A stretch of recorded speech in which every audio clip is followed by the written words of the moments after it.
Everybody doing today? Hotep, hey, this is Michael Imhotep, founder of the African History Network, host of the African History Network show. I'm a talk show host, researcher, lecturer, writer, and historian.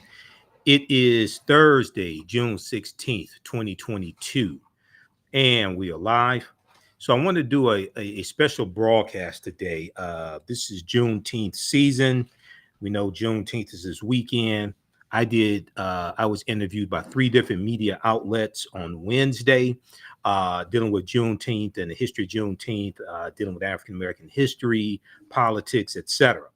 So I wanted to deal specifically with this topic. We're going to get to some other topics, deal with history, politics, law, economic empowerment. But the main focus of this broadcast, I want to deal with the topic of Juneteenth is a national holiday. Now what? Juneteenth is a national holiday. Now what? Everybody give us a thumbs up, give us a heart, give us a like, share this broadcast to your social media platforms, invite your friends to tune in also. The reason why I wanted to talk about this topic, I was on the Tammy Mack Business of Being Black show on Fox Soul TV on Wednesday. I was on with Dr. Carl Mack, and we were talking about should Juneteenth be a federal holiday or not. I was interviewed by Angela Matthews on the Urban Information news program on DET IPTV Wednesday morning, and I was also interviewed for Bridge Detroit Magazine by Ken Coleman, dealing with Juneteenth also. And one of the things that I talked about is, yes, Juneteenth is a celebration of freedom. Yes, Juneteenth is a celebration of those enslaved Africans in Galveston, Texas, getting the news that they were free. One, we have to correct the history and protect the history and dispel some myths about the history of Juneteenth, okay? Because that's one of the things I'm going to do in this broadcast, dispel some myths about the history of Juneteenth. But more importantly, we have to understand, how do we use the Juneteenth holiday? Does Juneteenth become a Black version of the 4th of July, or as Dr. Ishaka Musa Barashango called it, the 4th of July in his books, African People and European Holidays and Mental Genocide? Is Juneteenth just about cookouts and parties and music, things like this? Or do we incorporate history into Juneteenth, the history of the Civil War, the history of Juneteenth, the Reconstruction Era, 1865 to 1877, the Jim Crow era, the Civil Rights Movement, the Great Migration, incorporate the history of African people into Juneteenth, as well as the transatlantic slave trade. We have to incorporate that into it. We have to deal with politics. We have to educate our people about politics and law and economic empowerment when we come together for Juneteenth. So we have to turn Juneteenth into a powerful celebration, an educational celebration, as opposed to just having a cookout, having a day off from work, having a paid day off from work, etc. So that's what I'm going to focus in on this broadcast. Okay, how's everybody doing? Give us a thumbs up, give us a heart, give us a like, share this broadcast on your social media platforms, invite your friends to tune in as well. I'll also let you know about the online history classes that I teach on Saturdays and Sundays, from the Civil War to the Civil Rights Movement and Black Power, 1865 to 1968, and Ancient Kemet, the Moors, and the Ma'afa, understanding the transatlantic slave trade, where they didn't teach you in school. And I'll let you know where I will be speaking for Juneteenth also. All right. So I want to look first here at this article, because we're going to dispel some myths dealing with history. Okay. Because Juneteenth was not the last day of slavery. And it's a good thing that Juneteenth is a federal holiday, because it forces America to deal with a history that Republicans in many state legislatures are passing laws to suppress the teaching of this history. But if you watch my broadcast in the past, Juneteenth, if you watch the broadcast that I did, I aired last year. I aired the interview that Angela Matthews did with me, dealing with Juneteenth as well. And I was in Atlanta. I said we have to correct the history and protect the history. Okay, so we know that June 17th, 2021, know that Joe Biden signed into law the Juneteenth bill. This bill was Representative Sheila Jackson Lee of Texas. She's the same woman that's the sponsor of the HR 40 reparations bill. Okay. Juneteenth and reparations are connected. If you don't think they're connected, you haven't done the research, you haven't been studying any of this stuff. Okay. So we know that President Joe Biden signed the bill into law June 17th, 2021. All right. And Biden and Vice President Kamala Harris at the ceremony for the signing, a day marking the emancipation of enslaved people at the after the Civil War. Hold on, just a second here. Just a second. Hold on.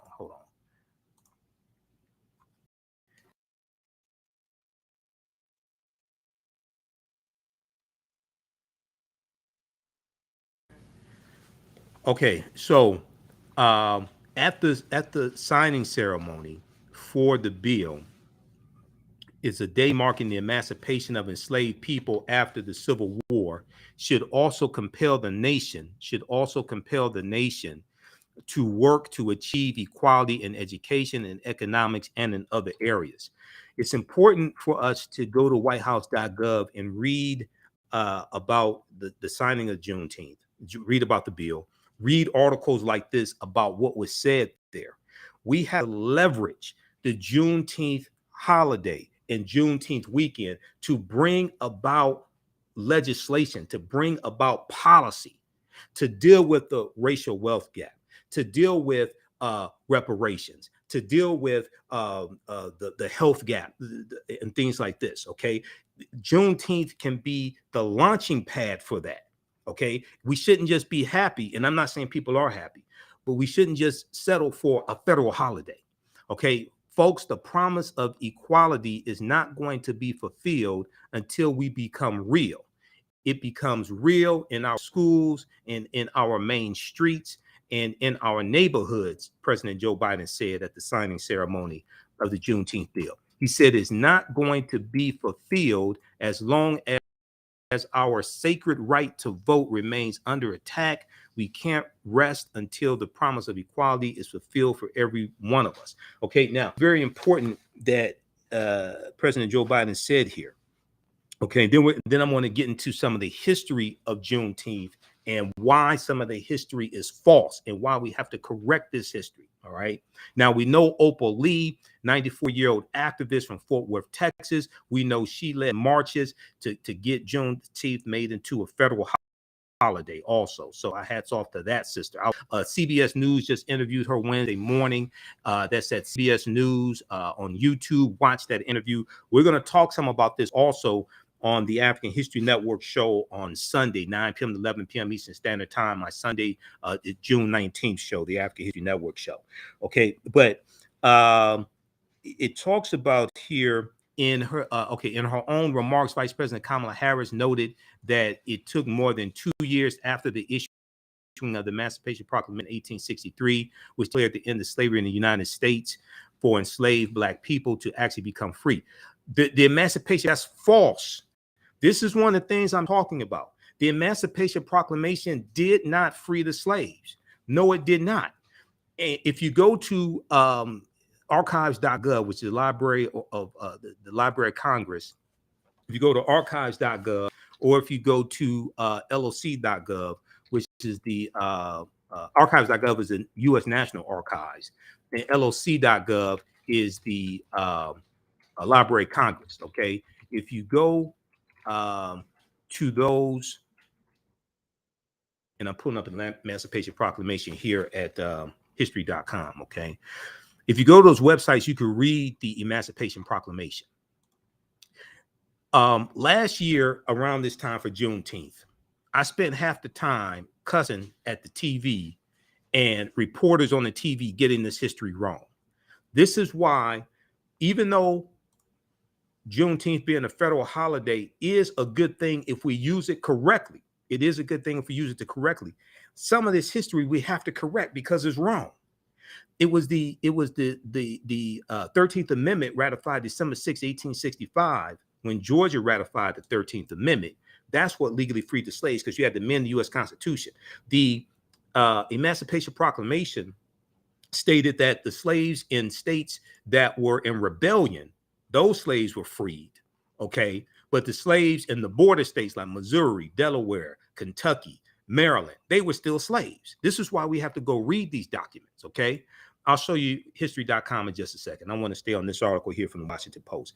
Once again, this name of this article here from the Washington Post, you can go read the entire article, okay? Juneteenth holiday marking the end of slavery becomes law after decades of inaction. This is from June 17th, 2021, the day the bill was signed into law. All right. So when we have our Juneteenth celebrations, we have to deal with the real history. Okay. I was listening last year, news report after news report got this history wrong. This was not the last day of slavery. This is not the last day of slavery. I'm going to explain to you why. Okay. Now, and this is not an attack on Vice President Kamala Harris. I don't want you to get the wrong idea here. A lot of this history is wrong. But if Juneteenth did not become a federal holiday, we wouldn't be having these conversations. There's numerous articles. I just checked today on Google. The past few days I've been Googling Juneteenth to see the new articles written. We wouldn't have this conversation about this history if Juneteenth did not become a federal holiday. Okay? But we have to correct the history and protect the history. All right. So there was a statement that Biden made right here, third paragraph from the top. This is one of the differences between Biden and Trump. One of the huge differences between Biden and Trump. President Joe Biden said, great nations don't ignore their most painful moments, they embrace them. Great nations don't ignore their most painful moments, they embrace them. Great nations don't walk away. We come to terms with mistakes we made, and remembering those mistakes, we begin to heal and grow stronger. Okay. Now, you've heard me say numerous times before, America needs a massive history lesson. America needs a massive history lesson. Juneteenth, as well as the June 1st Day of Remembrance of the Tulsa Race Massacre, that gives us an opportunity to give America the massive history lesson that it needs. And this takes place during the month of June, which is Black Music Month. We have to understand how to use these tools, okay, to bring into existence the legislation that we want. Now, this article here is from the New York Times. This is from June 16, 2021, okay, last year. Most Americans know little or nothing about Juneteenth. When I hear people talk about reparations, okay, and it's important to pay attention to what's taking place in California with the California Reparations Task Force. And we've been talking about this on the African History Network show. So if you don't listen to the African History Network show, Sundays, 9 p.m. to 11 p.m. Eastern Standard Time, and we broadcast here on our Facebook fan page, the African History Network, and my YouTube channel, Michael Imhotep, and also on 9:10 a.m. the Superstation WFDF here in Detroit, because I do radio here in Detroit. Okay. What's taking place with the California Reparations Task Force is monumental. And the 500-page report that they just released, dealing with how the history of slavery and racism and Jim Crow segregation has harmed African Americans, not just in California, but throughout the country, and continues to do us harm. That is monumental, because that deals with the consequences of laws and policies. Okay. That's what, when we talk about repairing the damage of a legacy of slavery, Jim Crow segregation, redlining, racism, things like this, contrary to popular belief, and I'll talk to anybody and have a conversation with anybody that disputes me on this. Contrary to popular belief, repairing the damage is not just in the form of monetary compensation. You also have to change the laws and policies that inflicted the damage in the first place and continue to inflict the damage. So let's look at this here, and then I'm going to show you quickly an article that we talked about this past Sunday that deals with the California Reparations Task Force. So most Americans know little or nothing about Juneteenth, poll finds. Academics believe that increases in the numbers of Americans familiar with the holiday, which commemorates the end of slavery. Once again, this is wrong. New York Times, they got it wrong. Juneteenth was not the end of slavery. End of slavery, you could say legally, would be the 13th Amendment. Juneteenth commemorates when enslaved Africans in Galveston, Texas, got the word that they were free. Major General Gordon Granger delivers General Order Number 3, and they go through Texas for a number of days delivering that general order. Okay, June 19th was the date that was agreed upon to celebrate, but that wasn't the only day that the General Order Number 3 was delivered. Okay, so if we look at this here quickly, more than 60% of Americans know little or nothing at all. More than 60% of Americans know nothing at all or only a little bit about Juneteenth. Okay, now when you read the study, now this was a poll done by Gallup. Okay, when you read this study, of course, African Americans knew more about Juneteenth than white Americans. All right, I would argue a lot of what African Americans know about Juneteenth is incorrect. For 3 years, I've spoken in Atlanta at the huge 3-day Juneteenth festival, and I would talk to people about the history of Juneteenth. I would do presentations. A lot of people think a lot of our people still think the Emancipation Proclamation freed the slaves. No, it didn't. A lot of our people think that Juneteenth was the day that slavery ended in the U.S. No, it didn't, because there were slave owners, like a white slave owner named Martha Gibbs in Texas, who kept their slaves for an additional year and somehow kept the information from them that they were free for an additional year to get it's believed to get another year of work out of them and planting the crops, things like this. We also know that some of the 5 civilized tribes of Native Americans, the Choctaw, Chickasaw, Creek, Cherokee, and Seminole Indians who owned slaves, some of them kept their slaves to 1866 and 1867.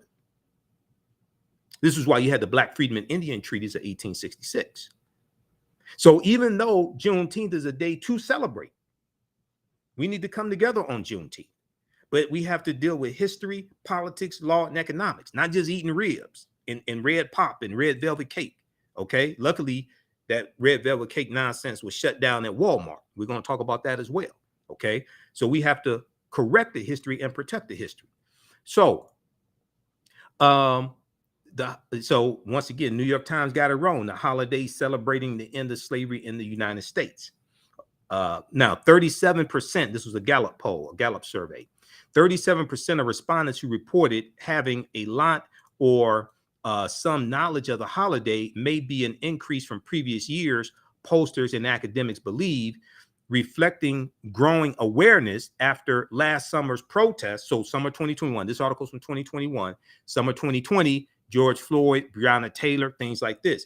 And this is one of the things, because of those protests, that gave an increase in the enthusiasm and the increase in the interest of Juneteenth among African Americans. But because it's become a federal holiday, this forces many white people to learn about this as well, because they'll see it on TV. They'll see news articles on social media platforms, things like this. Okay, so this forces America to have a conversation about a history that Republicans have been passing these anti-critical race theory laws in state legislatures that Republicans dominate and being signed into law by Republican governors. This forces a conversation that Republicans are passing laws to suppress the teaching of this history. So some knowledge of the holiday may be an increase from previous years, pollsters and academics believe, reflecting growing awareness after last summer's protests against racism and police brutality. The survey, the results of which were released Tuesday, so this is a couple of days before, this would have been, it was Thursday that the bill was signed into law, June 17th. So this would have been Tuesday the 15th, 2021. Tuesday found that nearly half supported teaching the history, half of the people surveyed supported teaching the history of Juneteenth in public schools. There was less support, 35%, for making Juneteenth a federal holiday. Only 35% of those surveyed agreed with making Juneteenth a federal holiday, but only a quarter of respondents said they were opposed to the idea. Okay. All right. Now, So read the rest of this article here. I think that's most of what I want. Now, there were 14 Republicans that voted against this bill, 14 Republicans in the House of Representatives. It was unanimous in the Senate. Senator Ron Johnson, who opposed the bill previously, he said he opposed. Now, check this out. If you know, Senator Ron Johnson is a conspiracy theorist. He's a Trump lackey. He needs Senator Ron Johnson from Wisconsin. I just want you to see how ridiculous this is. Okay, he opposed when the bill came up in 2020. Senator Ron Johnson opposed the Juneteenth bill for economic reasons because he did not want to make it a federal holiday, because he said it would cost an estimated $660 million to pay federal employees for this federal holiday. Okay, if we go to this here, this is fourth paragraph from the bottom of the article. In an interview Thursday, I just want you to see how stupid some of these Republicans are and why they need to be voted out of office. Where is that here? Let me find this here. Okay, but the sample, the study was of 3,572 adults, okay? And it was conducted May 18th through May 23rd, 2021. So check that out. And 69% of the Black respondents said they had a lot or some knowledge of Juneteenth, compared with 31% of white respondents. All right. But a lot of what African Americans know about Juneteenth, especially in 2021, is not accurate. Okay, now let me see here. Where is that? Okay, Representative Sheila Jackson Lee. Where is? Hold on, I want to find this portion here. Just a second here.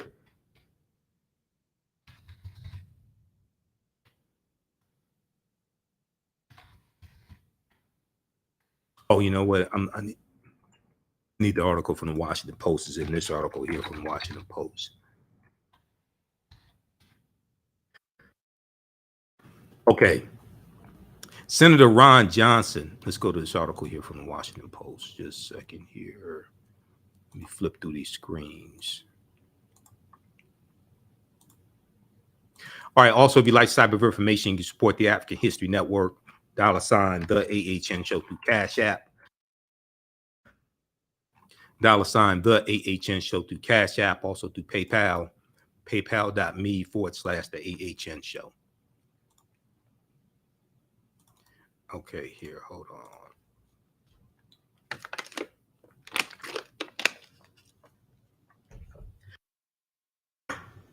Okay, so it's the article from the Washington Post that I wanted. Okay, Senator Ron Johnson, Republican of Wisconsin, had blocked legislation of the Juneteenth bill 2020 after the murder of George Floyd in Minneapolis and the broader national reckoning on race that followed renewed momentum for the efforts to formally commemorate the day, marking, once again, Washington Post has it wrong, marking the end of slavery. And what you even saying that's when they got the word that they were free. It didn't end slavery in Texas. This is Washington Post getting it wrong also. It's safe to say this is when enslaved Africans in Galveston, Texas, got the word that they were free.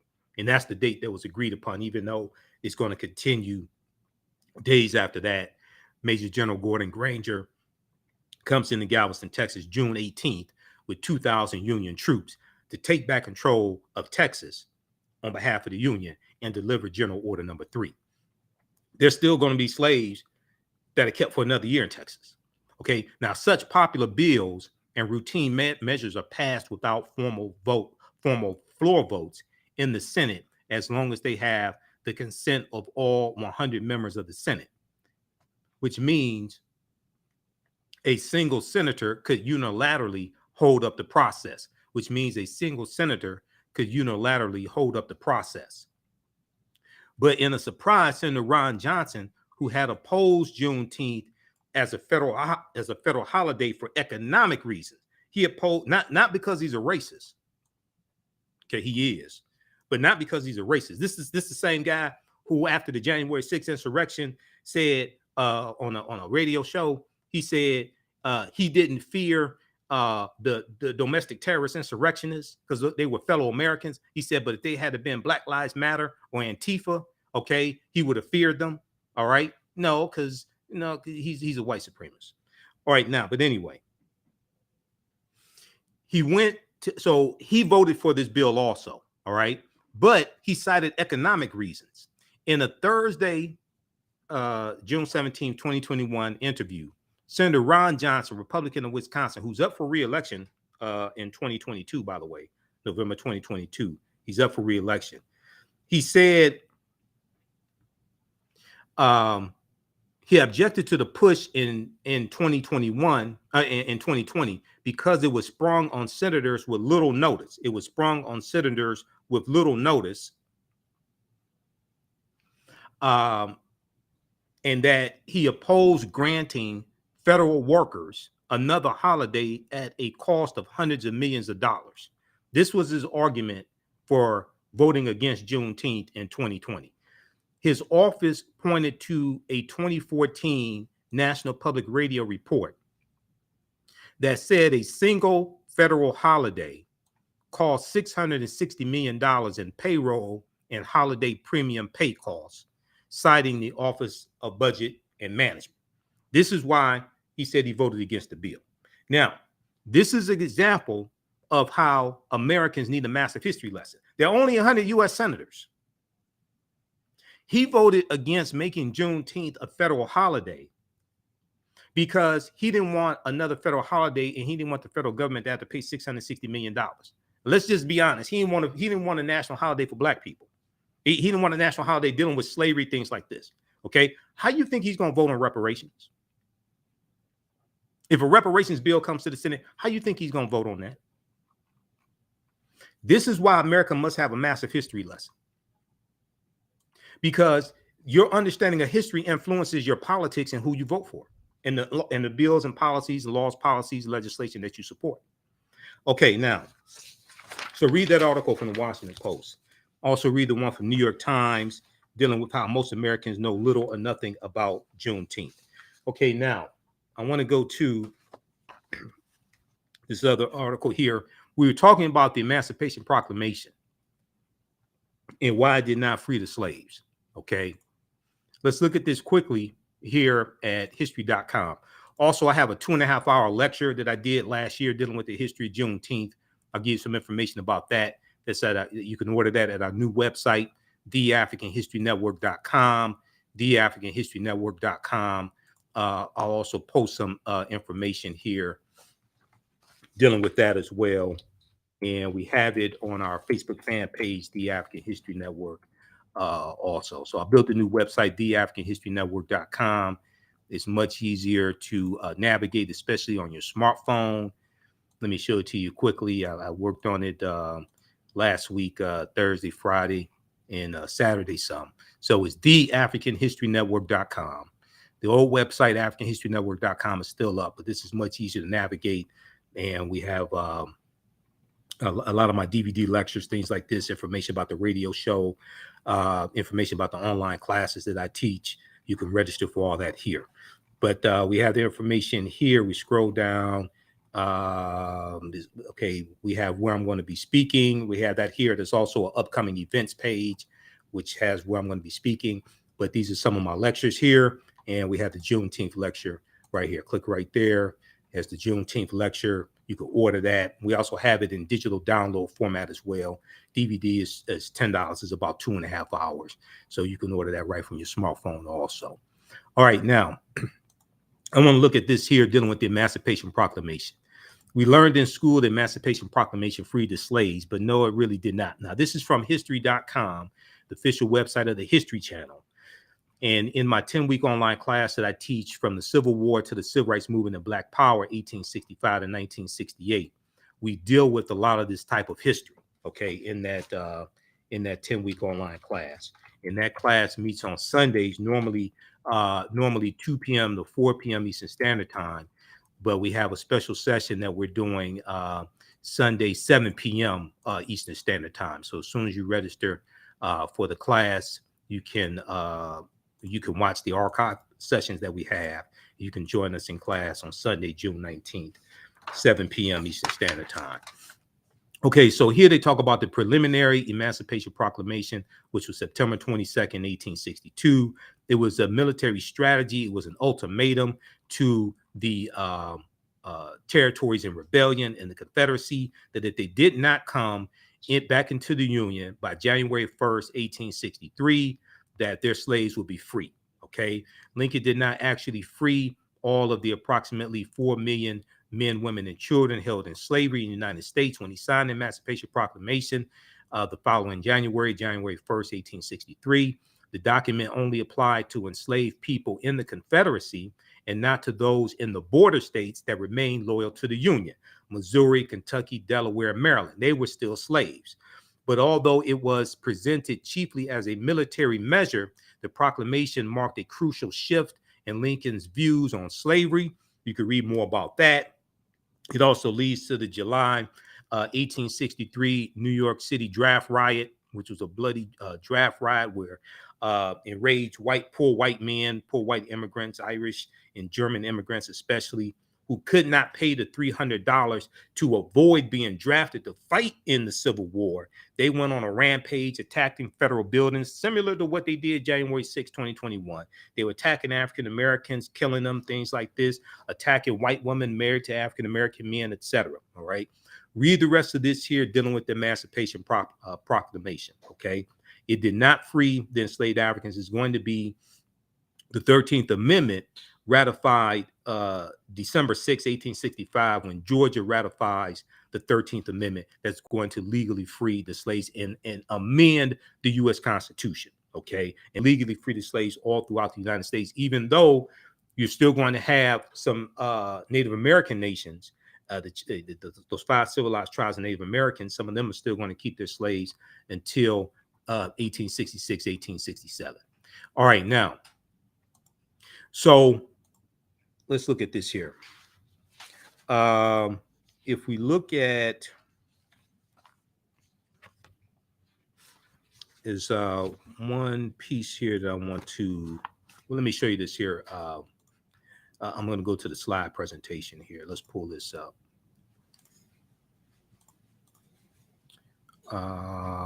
We got Juneteenth in there. Okay. Yeah, let me pull this up right here. Right now, okay, this deals with the article from this deals with the article here from the New York Times I was just telling you about.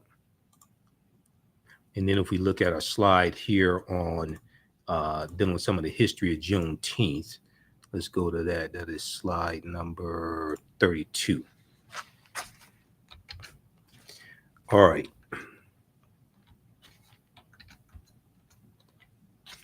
Okay, so June 19th, 1865, Galveston, Texas.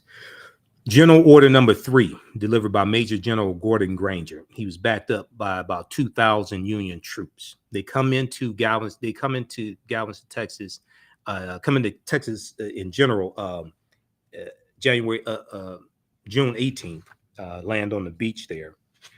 And then they go into Galveston. Now there are about 250,000 enslaved Africans in Texas, okay?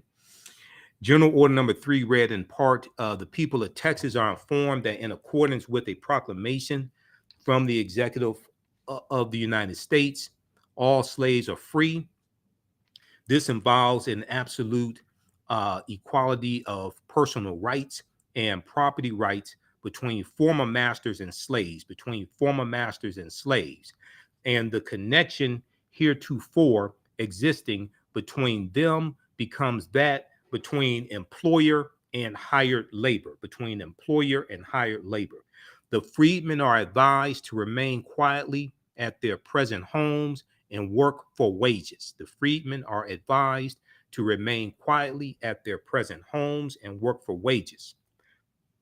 They are informed that they will not be allowed to collect at military posts and that they will not be supported in idleness, either there or elsewhere. Okay, so they wanted them to work for wages, negotiate wages with their former slave masters, things like this. Now, they're going to go through Texas for a number of days and deliver General Order number 3.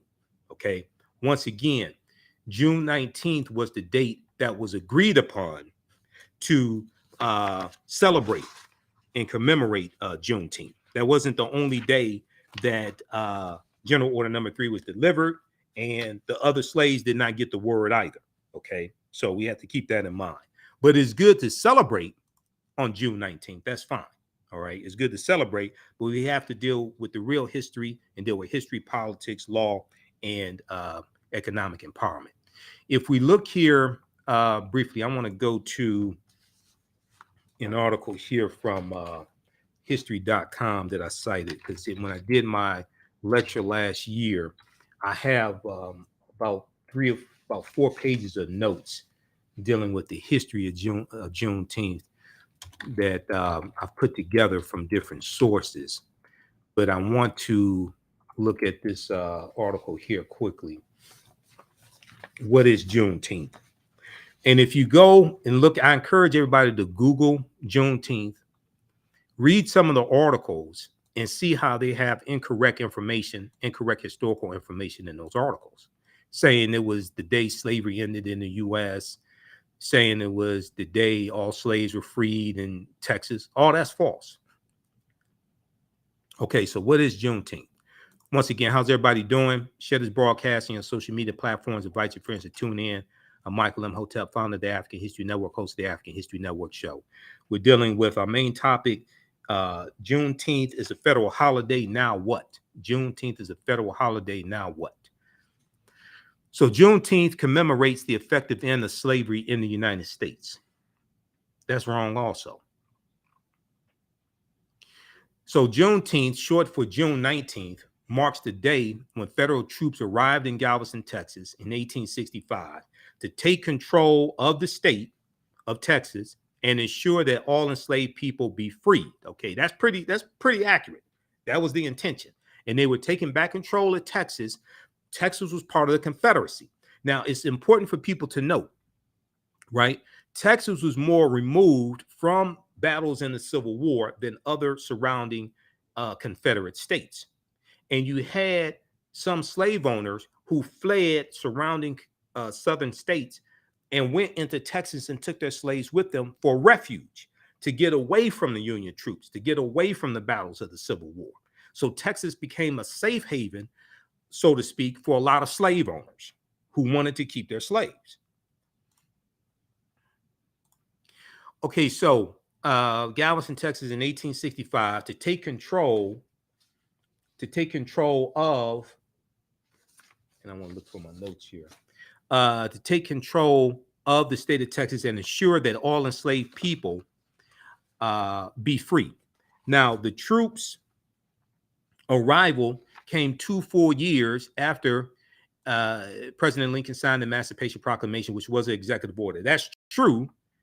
But once again, keep in mind, Lincoln had no authority to tell the Confederacy what to do, because the Confederacy has seceded from the Union, set up their own constitution, set up their own monetary system. So you have no authority to tell them what to do. Now, when you take back control of that territory with force, that's why you needed an army to take back control. You can bring them back into the Union and bring them back under the Constitution, under your laws, etc. And they surrendered. Keep in mind, they surrendered. So April 9th, 1865, General Robert E. Lee surrenders to General Ulysses S. Grant at Appomattox Courthouse in Virginia. The Civil War is still going to continue to a lesser extent for another 16 months.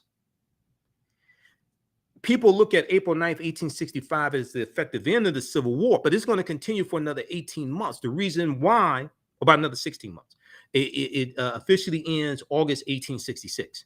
The reason why is because even though General Robert E. Lee's Confederate Army was the largest Confederate army, it was not the only Confederate army.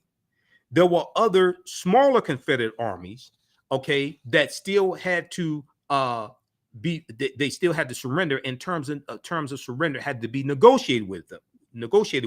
The second largest army was General Joseph E. Johnston's army in Tennessee, which had 90,000 troops. And then there were smaller armies. You had Nathan Bedford Forrest, that traitor, that white supremacist, his army, his Confederate army. So the Civil War goes for it's about another 16 months or so. Okay. If you read this article here from history.com, this deals with why the Civil War ended 16 months after General Robert E. Lee surrendered. Why this? Let me pull this up quickly just to show you this, because a lot of times people don't know this information, don't know this history. Okay, which is which is why Juneteenth is a good thing. We have to incorporate this type of history into Juneteenth. Okay, why the Civil War actually ended 16 months after Lee surrendered. Okay, so read this article here from history.com. Once again, another good article from history.com. And this is some of the information that I teach in my online history classes, from the one I teach on Sundays, from the Civil War to the Civil Rights Movement and Black Power, 1865 to 1968. We specifically deal with this type of information. Why the Civil War actually ended 16 months after Lee surrendered. For one thing, things were a little confusing in Texas. And then also, now it would be more than 16 months before President Andrew Johnson would declare a formal end to the conflict in August 1866. Now, here is Ulysses S. Grant. Sorry, this is William Tecumseh Sherman. This is William T. Sherman of the Union negotiating the terms of surrender with General Joseph E. Johnston of Tennessee. Okay, for one thing, Lee had surrendered only his army of Northern Virginia to Ulysses S. Grant, General Ulysses S. Grant, who would become president. A number of other Confederate forces still remained active, starting with Joseph E. Johnston's army of Tennessee, the second largest Confederate army after Lee's. Okay, on April 12th in North Carolina, General Joseph E. Johnston and his men received news of Lee's surrender. The next day, General William Tecumseh Sherman's Union cavalry captured Raleigh, North Carolina, pushing Johnston's forces westward.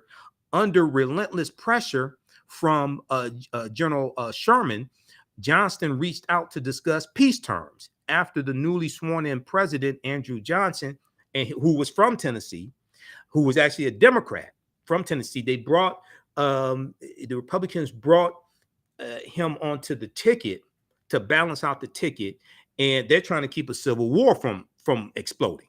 And there were different compromises put in place and laws put in place to keep a civil war from taking place. Missouri Compromise of 1820, Compromise of 1850 after the Mexican-American War of 1846, 1848, Kansas-Nebraska Act of 1854. They kept for decades trying to keep this explosion from happening. That exploded April 12, 1861, that we call the U.S. Civil War, when with the attack on Fort Sumter in South Carolina. Okay, all right. So read the rest of this article here. Johnston had 90,000 soldiers. Okay, virtually all remaining Confederate troops in the Carolinas, Georgia, and Florida. Okay, in the biggest surrender of the Civil War, General Joseph E. Johnston gave up around 90,000 soldiers in all. Virtually all remaining Confederate troops in the Carolinas, Georgia, and Florida. But then you had Nathan Bedford Forrest. Okay, he had to give up his troops also at Gainesville, Alabama, and you had others. So this is why the Civil War still continued to a lesser extent, though, until August of 1866. How many people learned this in school? How many people learned this in school? All right, now let's go back to this piece here quickly here on Juneteenth. Because when we come together, we have to correct this history. When I was in Atlanta for the first time for the Juneteenth festival, you know, I just knew everybody knew the history of Juneteenth and everything. And I just, I couldn't believe what I was hearing, you know. So that's why when we come together with the barbecues and the cookouts and the music festivals and things like this, we have to have education as well. Okay. So the troops' arrival came full. Okay, whatever. Juneteenth honors the end of slavery in the United States. No, it does not. It did not end slavery in the United States. And it's considered the longest running African American holiday. On June 17, 2021, it became a federal holiday. Now, okay, Major General Gordon Granger, after General Robert E. Lee surrenders. Okay, the Emancipation Proclamation issued by Lincoln January 1st, 1863 had established that all enslaved people in the Confederate States in rebellion against the Union shall be thenceforward and forever free. But in reality, the Emancipation Proclamation did not instantly free any enslaved people. The proclamation only applied to places under Confederate control and not to slave-holding border states, or rebel areas already under Union control. So Confederate territories that came back under Union control, they could still keep their slaves. And the border states that stayed loyal to the Union, Missouri, Maryland, Kentucky, and Delaware, they could keep their slaves also. They were exempt. When you go actually read the Emancipation Proclamation at archives.gov or loc.gov, the Library of Congress website, you're going to see all these exceptions to it. It didn't do what we thought what people think it did. Okay. However, as Northern troops advanced into the Confederate South, many enslaved people fled behind Union lines. That's true as well.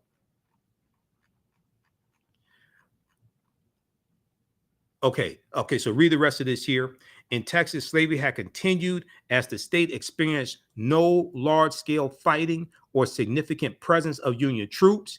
Many slave owners, many enslavers from outside the Lone Star State of Texas had moved to Texas as they viewed it as a safe haven for slavery, and they took their slaves with them. Okay. After the war came to a close in the spring of 1865, yeah, but it's going to keep going on to August 1866. Major General Gordon Granger's arrival in Galveston, Texas that June signaled freedom for Texas's 250,000 enslaved people. All the emancipation did not happen overnight for everyone. Although, pay attention to this here. See, this is what I'm saying.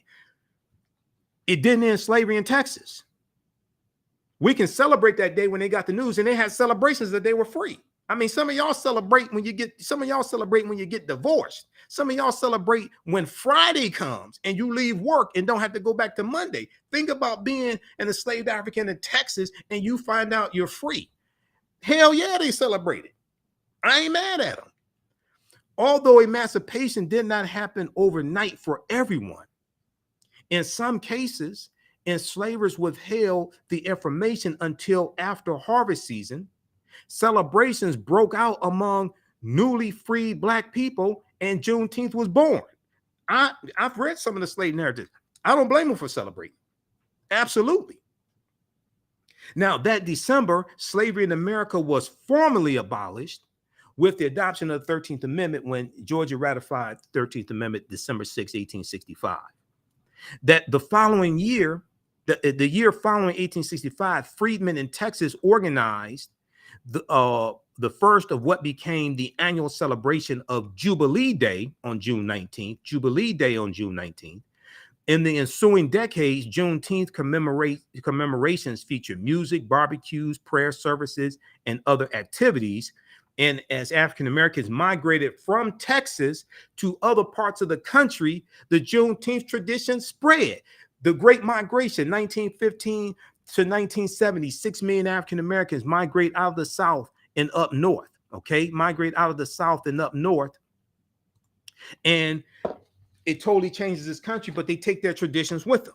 1879, the Black Exodus. 1879, largely coming from Louisiana and Texas. 6,000 African Americans migrate from Louisiana and Texas, and they go out to Kansas, okay, looking for a better way of life. They take their traditions with them. So as African Americans migrate out of Texas, okay, and go to other parts of the U.S., they take these traditions with them. They may they may call it Juneteenth, they may call it something else, okay, but they take these traditions with them. This is why Juneteenth is not just a Texas thing. Okay, this is why Juneteenth is not just a Texas thing, it's an African American thing. We go all across the country, just like Motown music is not just a Detroit thing. Even though Motown music started in Detroit, it went across the country, it went around the world, but it definitely went across the country and it had an impact across the country.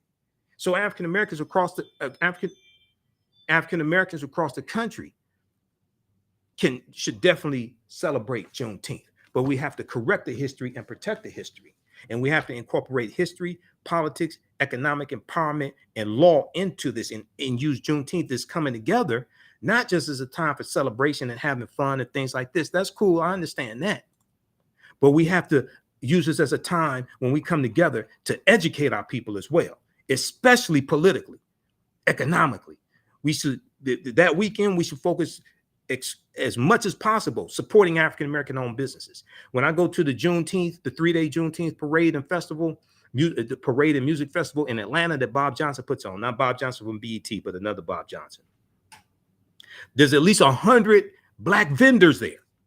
I'm one of them. This year, I'm here in Detroit because I'm speaking at different places, and I ain't paying to go to Atlanta. It's still too damn expensive. I'm sorry, I can't do it. I don't have it like that. All right, but okay, I will be broadcasting live Sunday, the African History Network show, 9 p.m. to 11 p.m. Eastern Standard Time. Also, I will be doing special sessions of my online history classes this weekend. So if you have not registered for my online history classes that I teach on Saturdays and Sundays, Ancient Kemet, the Moors, and the Ma'afa, Understanding the Transatlantic Slave Trade, what they didn't teach you in school. I normally do that on Saturdays, 2 p.m. to 4 p.m. Eastern Standard Time. We have the information at our new website, TheAFricanHistoryNetwork.com, TheAfricanHistoryNetwork.com. Okay, so I'm going to do a special session on Saturday, June 18th, 10 a.m. We do the sessions live. All the sessions are archived and recorded. You can go back and watch it anytime. Okay. So if you miss it 10 a.m., if you register for the class, you can go back and watch it. I'm going to do a special broadcast 10 a.m. because I'm speaking Saturday afternoon out in Mount Clemens, Michigan. So I won't be able to do the class at the regularly scheduled time. And then on Sunday, I'm speaking at a church, St. Clement's Church out in Inkster, Michigan, Sunday morning, and then I'm speaking Sunday morning and early afternoon. And then I'm speaking at another event in Inkster that's around the corner. So we're going to do a special session of my Sunday class from the Civil War to the Civil Rights Movement and Black Power, 1865 to 1968. We're going to do that at 7 p.m. on Sunday, June 19th. Then I have to do my radio show 9 p.m. to 11 p.m. on Sunday. So we're going to do a special 1-hour session of the class. That's at the class is at my online school. It's not on Facebook and YouTube. So you got to register for the class to actually get the information from the class. Okay, that's at my online school. All right, but you can register here. We'll post the information here, and we have a bundle pack where you can register for both classes for $100. Regularly, the classes are $130 each. There's some bonus lectures that you're going to get from me in digital format. So it's an over $300 value that you get for $100. So the bundle pack is on sale, $100. We'll post the information here. As soon as you register, you can start watching the classes we did last weekend because we had that information archived. Okay. All right. I want to go back to, okay. So we did the article from history.com, and I want to go to this here. Let me see. Okay. I made notes of what I wanted to talk about, and we got that. Okay. Now, there was a good article here, just to give you an example of, where is that? Martha Gibbs. This was a white woman who was in Texas, and she kept her slaves. Let me see. That was dealing with white women and slavery.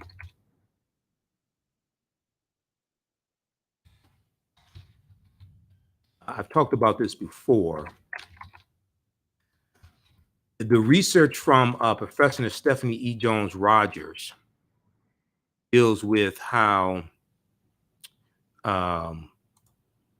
40% of slave owners in 1850 and 1860 were white women. 40% of slave owners in 1860 and 1850 in the US were white women. Okay. If we look at this article here, the massive overlooked role of female slave owners. Now, the article should say white female slave owners, because we weren't talking about Asian Americans. This article is not talking about Asian Americans. And the research from Professor Stephanie E. Jones-Rogers out of California, she's talking about white women. It's estimated that 40% of slave owners may have been white women. Okay, that's a polite way of saying it. But they talk about, so they mentioned Professor Stephanie E. Jones-Rogers and her research and her book, They Were Her Property. Okay, I've talked about that information before. History professor at the University of North Carolina, Berkeley. All right, now, in this article, they mention a white slave owner in Texas named Martha Gibbs. Martha Gibbs. And I want to go to that here. Okay. Slaveholding parents typically gave their daughters more enslaved people than land. More enslaved people than land, said Professor Stephanie E. Jones-Rogers, whose book, They Were Her Property, White Women as Slave Owners in the American South, came out in February 2019. What this means, quote, what this means is that their very identities as white Southern women are tied to the actual or the possible ownership of other people. What this means is that their very identities as white Southern women are tied to the actual or the possible ownership of other people. Okay. Now, white women were active and violent participants in the slave market. They bought, sold, managed, and sought the return of enslaved people in whom they had invested, in whom they had a vested economic interest, So, see, when I read things like this, and I've been studying history for 30 years, okay, founded the African History Network in 2010. I speak all across the country. Go back to Ron Johnson, not Ron Johnson on a different world, but Senator Ron Johnson from Wisconsin. The trillions of dollars that African people have generated for this country over, just look at 246 years of slavery, but say 400 years, 1619 to 2019, just say 400 years or 403 years now, okay? Yes, I know that African people are the original people in North, Central, South America, and we've been here in this land. We call it the United States of America at least 51,700 years. I understand that. And Dr. David Imhotep's work, I've interviewed him, 14, 15 times. I understand that.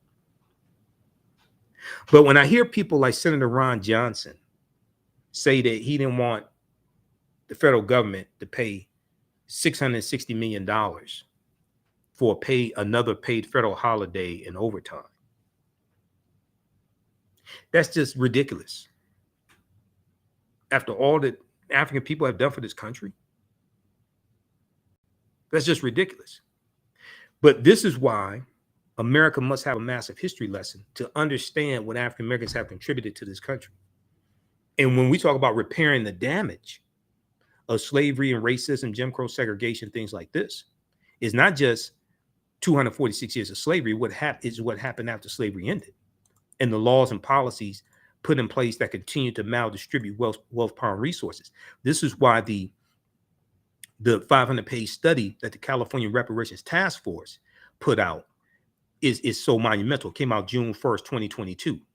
The California's first in the nation task force on reparations for Black Americans said it has documented 170 years of systemic discrimination by the state of California and demanded comprehensive reparations for those harmed by that history of government-sanctioned oppression. But they also deal with the United States government in general, not just state government in California. In a 500-page report released Wednesday, June 1st, 2022, a legislatively mandated task force argues that the present-day wealth gap between Black and white Americans in California and the rest of the country is a direct result of slavery, Jim Crow laws, redlining, and other government policies that have locked African Americans into failing schools and over policed communities. Have locked African Americans into failing schools and over policed communities. Segregation, racial terror, harmful racist neglect, and other atrocities in nearly every sector of civil society have inflicted harms which cascade over a lifetime and compound over generations, the 500-page report said. The task force called its interim report the most extensive document on government discrimination against the Black community since the landmark 1968 Kerner Commission report that President Lyndon Johnson, he accepted the report, didn't agree with all the findings, basically set it to the side and did not implement what the report recommended. Now, partly it is true he was dealing with the Vietnam War at the same time, and Dr. King talked about how the Vietnam War took attention away from the civil rights movement, and then the human rights movement and the Poor People's Campaign, things like this, because America's attention was going towards the war effort. All right. But we need to revisit the Kerner Commission report along with this 500-page report from the California Reparations Task Force Committee. Okay, so read this one right here. All right. There's another article I'm going to show you dealing with that because it deals with the theft of Black art and music, the theft of Black art and music. I want to go back to this one quickly here, dealing with white women and slavery for just a second. Okay. And if you like this type of information, also, you can support the African History Network, $, the AHN show through Cash App, $, the AHN show through Cash App, also through PayPal, paypal.me / the AHN show. This helps us keep doing the research, stay on the air, keep broadcasting, pay some of the bills, etc. And you can still register for the online history classes that I teach on Saturdays and Sundays. And I posted the link here for the bundle pack, and or you can register for the classes individually. And we have the information at our new website, TheAfricanHistoryNetwork.com, TheAfricanHistoryNetwork.com. Okay, I want to go back to this piece here dealing with white women and slavery. This is the type of information that America has to be exposed to. This is the type of history that America has to be exposed to, because so much of this has been hidden for so long. So when we talk about repairing the damage of a legacy of slavery and decades of Jim Crow, segregation, racism, redlining, discrimination when it comes to getting business loans, college degrees, etc., right? That is reflected in who is elected into public office. Who you elect into public office reflects your understanding of politics, history, and law and policies.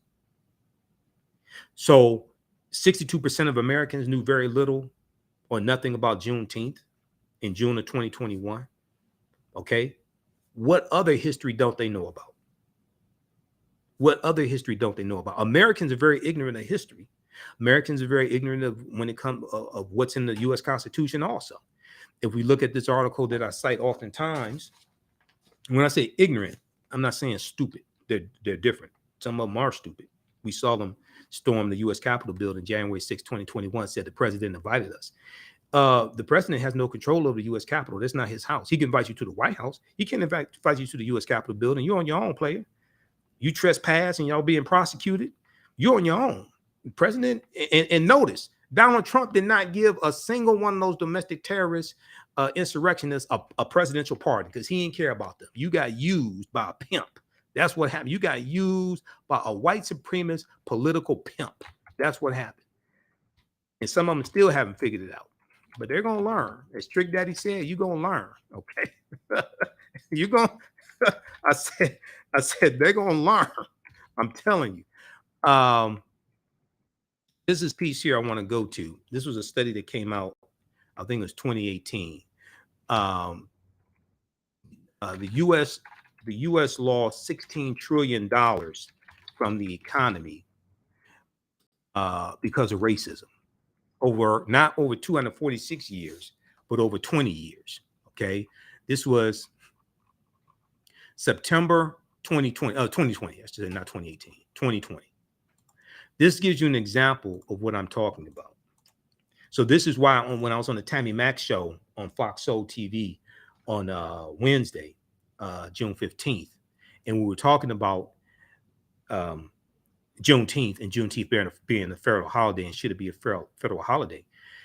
Conversation about reparations came up, and Dr. Carl Mack and I we talked about legal arguments for reparations based upon Article 1, Section 9, Article 1, Section 9, Clause 1 of the U.S. Constitution, which led to the abolishment of the international transatlantic slave trade, and that went into effect January 1st, 1808.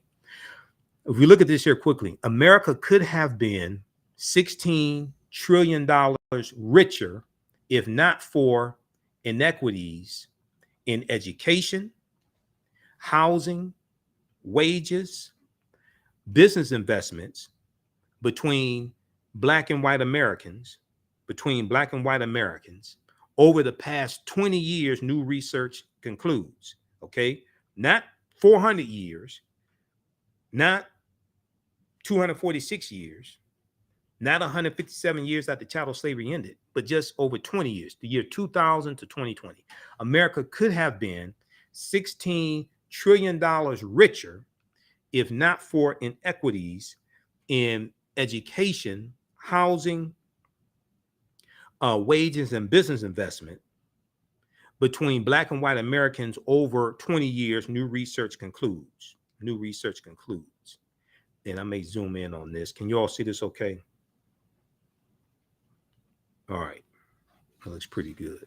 Now, the study released in September 2020 by Citigroup Bank is the largest in a body of research that attempts to quantify the economic impact of systemic racism. Another one dealt with the segregation tax, and it was from the Brookings Institute, that dealt with how African-American homes are valued at $156 billion less than comparable white homes.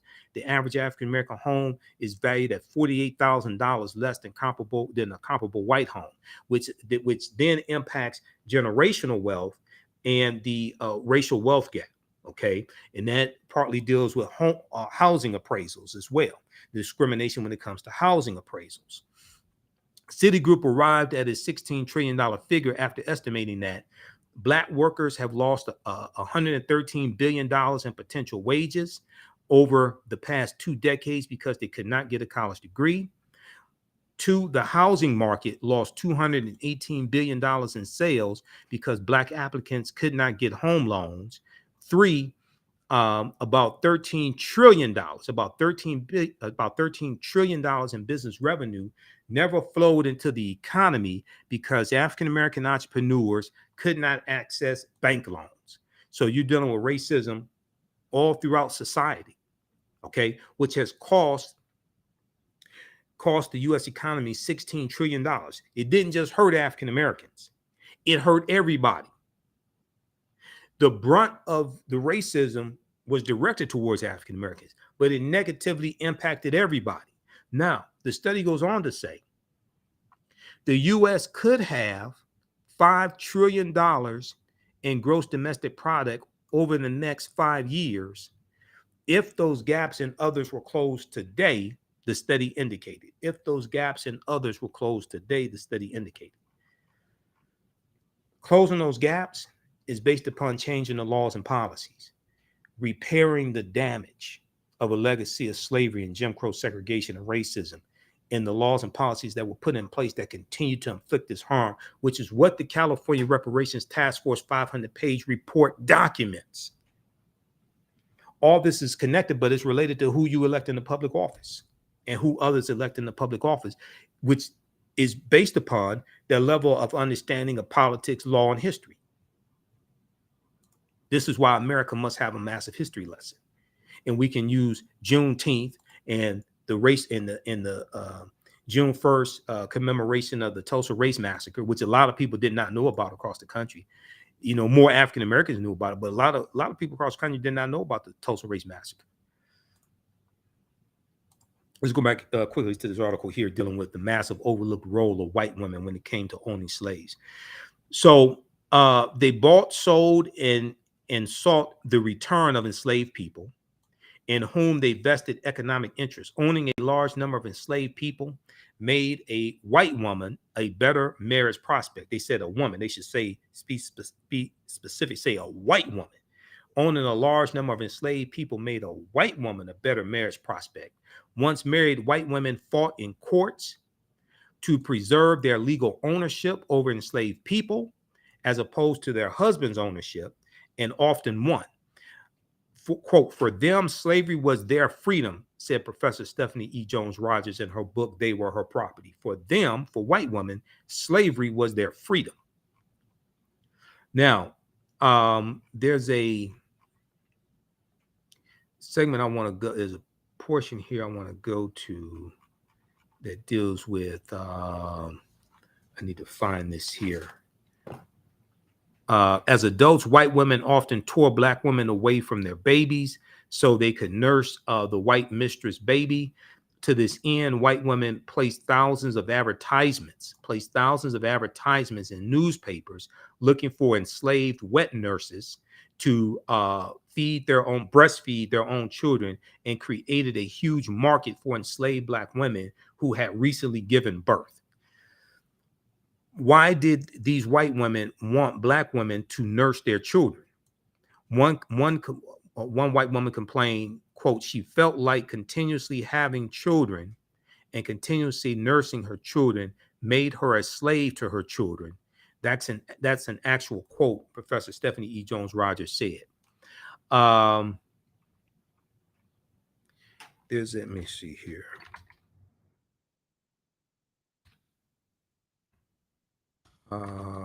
There is, let me find this here. There's a part that I want that deals with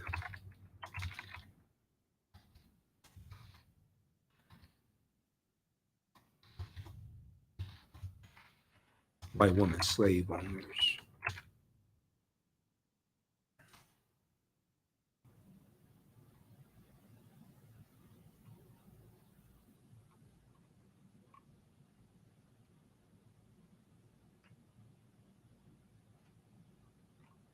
Okay, I think face-to-faceafrica.com has an article on this.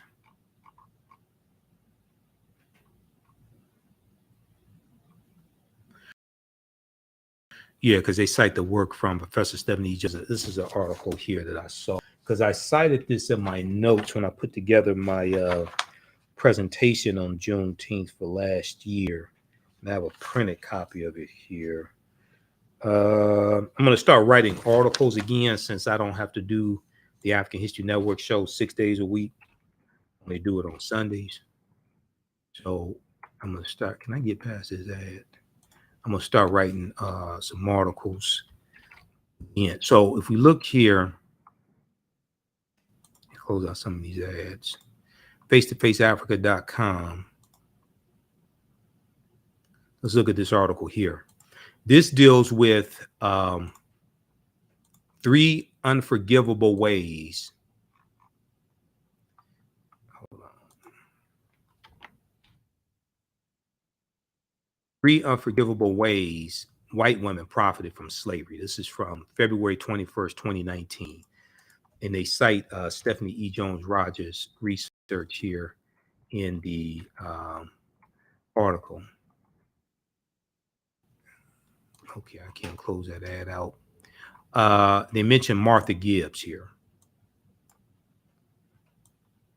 who's the white woman slave owner I was referencing.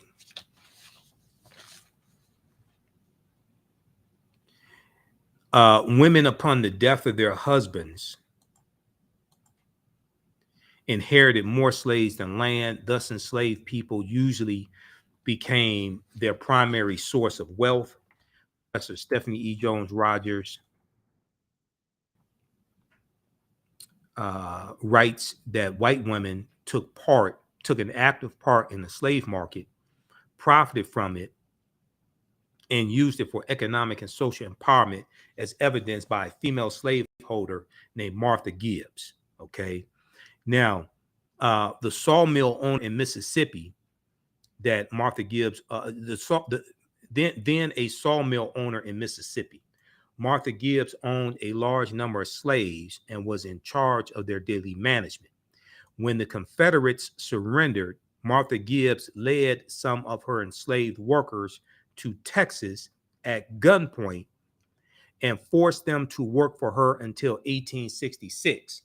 Slate.com reports Stephanie E. Jones Rogers as saying in her book. See, this is what I was saying, that Texas served as a refuge for many slave owners during the Civil War, and they fled surrounding states like Mississippi and things like this, and went into Texas because there was less of a presence of Union troops in Texas, and they took their African slaves with them.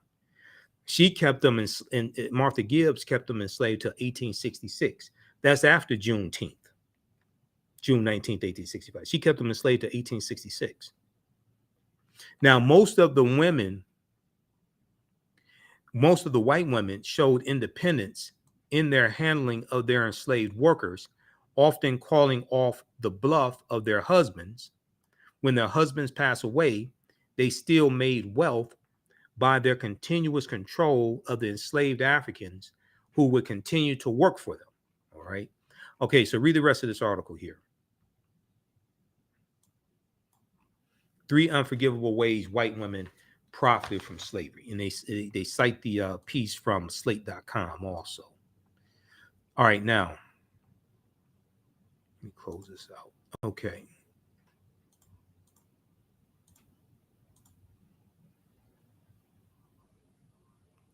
All right, I'm gonna look at my notes, see where I am here.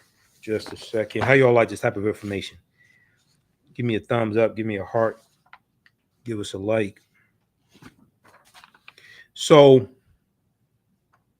we talked about the emancipation, why did not free the slaves. We dealt with some of the history of Juneteenth. Juneteenth being a national holiday forces a conversation about the history of this country, the history of slavery, African Americans, etc. That Republicans are passing laws in state legislatures to suppress the teaching of that history. Juneteenth also, it connects us to the Civil War, and even more importantly, it connects us to the Reconstruction Era. Why is the Reconstruction Era so important? Because the Reconstruction Era, 1865 to 1877, is directly related to what's taking place today. Okay, it's directly related to what's taking place today. We deal with police brutality, voter suppression, the racial wealth gap, all of that. There was an article from Time Magazine from this is from January 12, 2022. A new report finds that 45 states out of 50 are failing to teach students about the period that shaped race relations in the United States after the Civil War. They're talking about the Reconstruction Era, 1865 to 1877. A new report finds that 45 states are failing to teach students about the period that shaped race relations after the Civil War. So this was 6 days after the January 6th. This was a year and 6 days after the January 6th, 2021 insurrection. In the aftermath of the insurrection a year ago at the U.S. Capitol,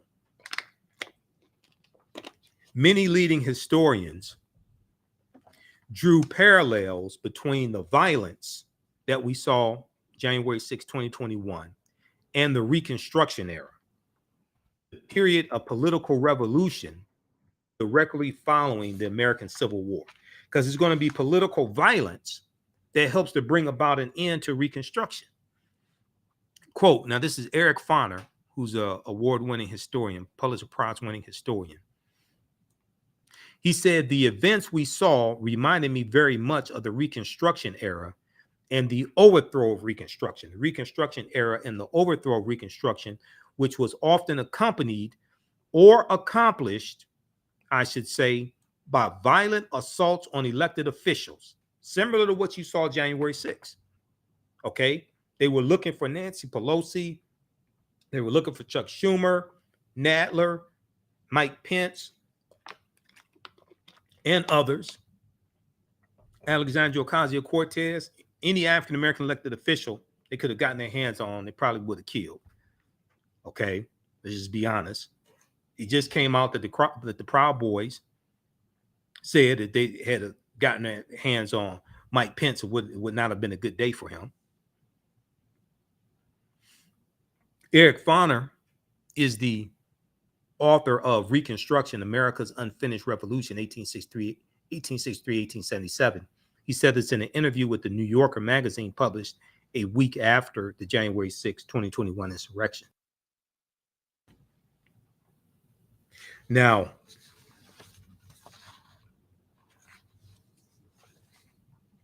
scholars say that studying the aftermath of the Civil War, scholars say that studying the aftermath of the Civil War, now Civil War is 1861, 1865.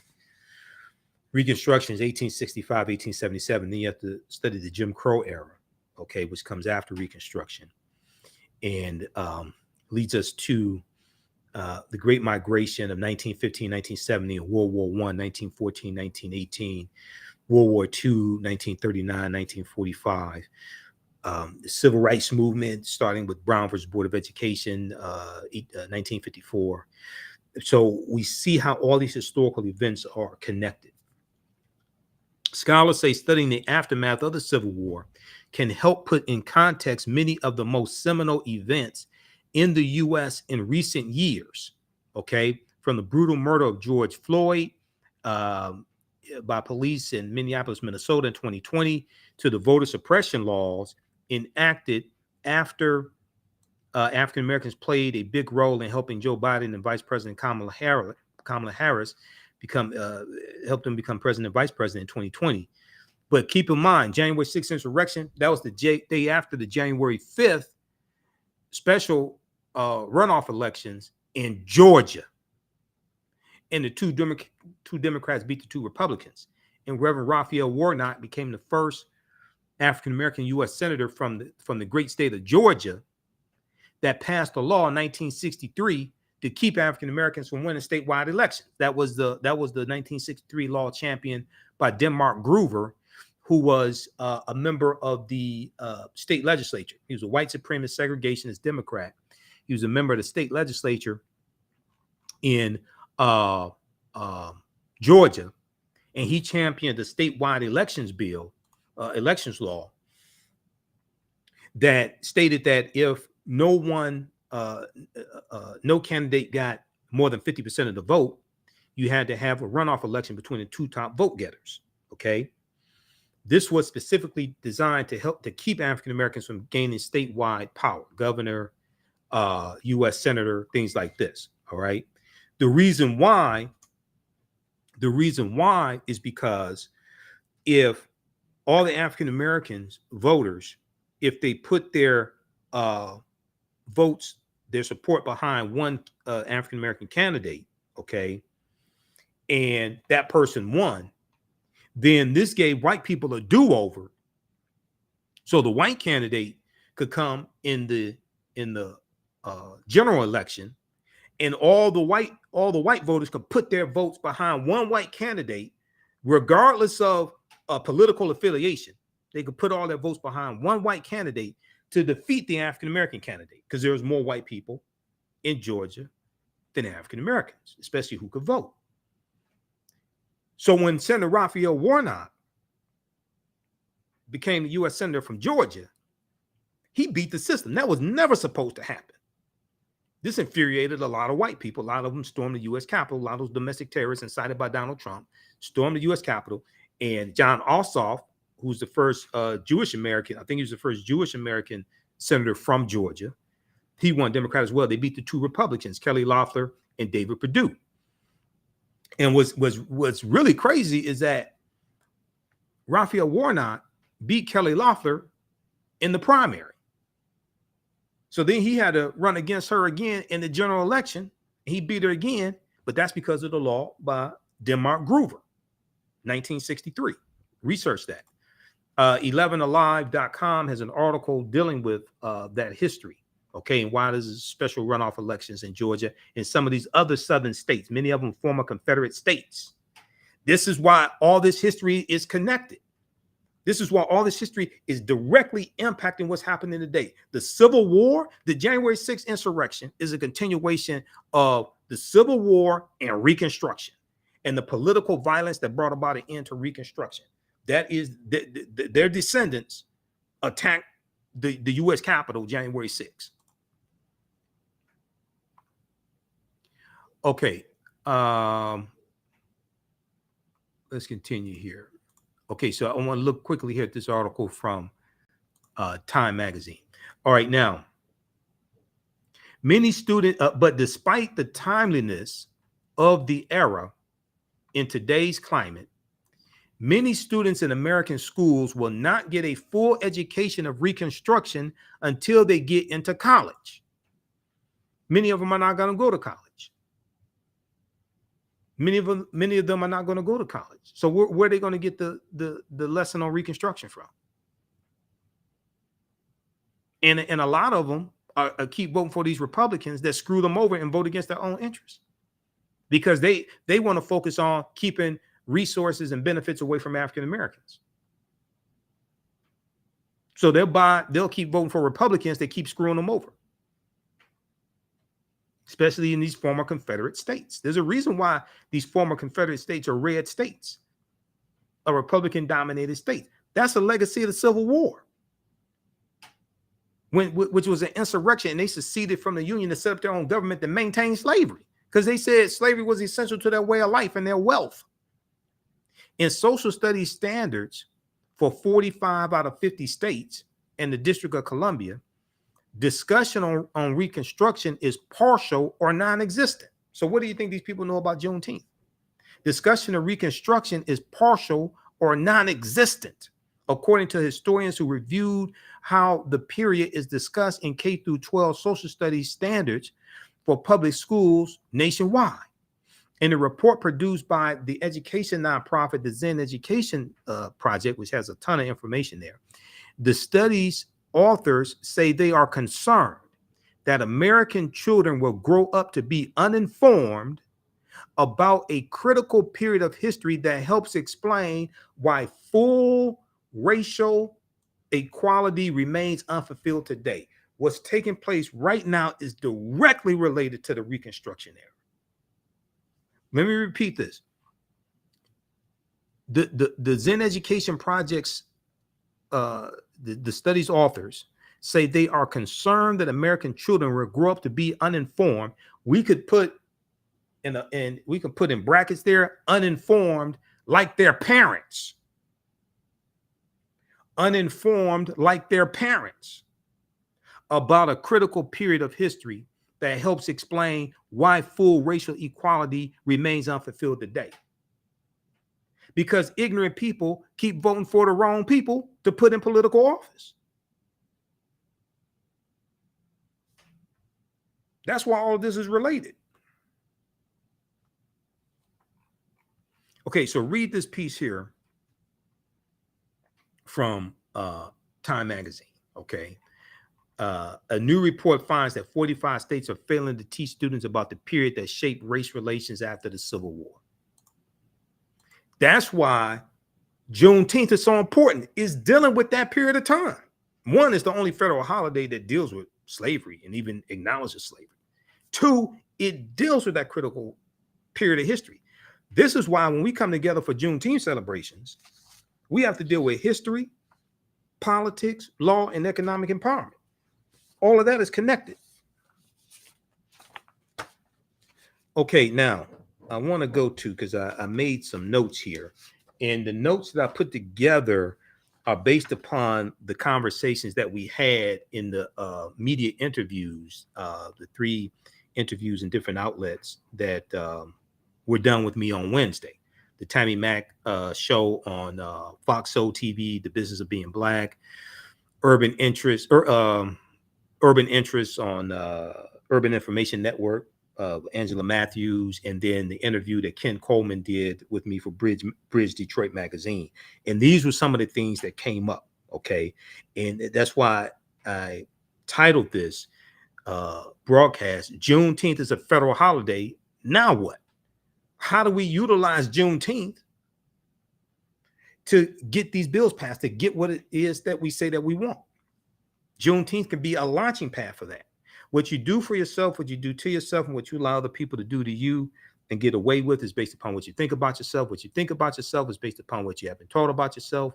What you've been taught about yourself is based upon everything you've read, heard, and seen about yourself. But America must have a massive history lesson. Okay, let me just go through, look at my list. I'm checking things off that we talked about. We talked about Reconstruction, Civil War, 13th Amendment. We talked about all that.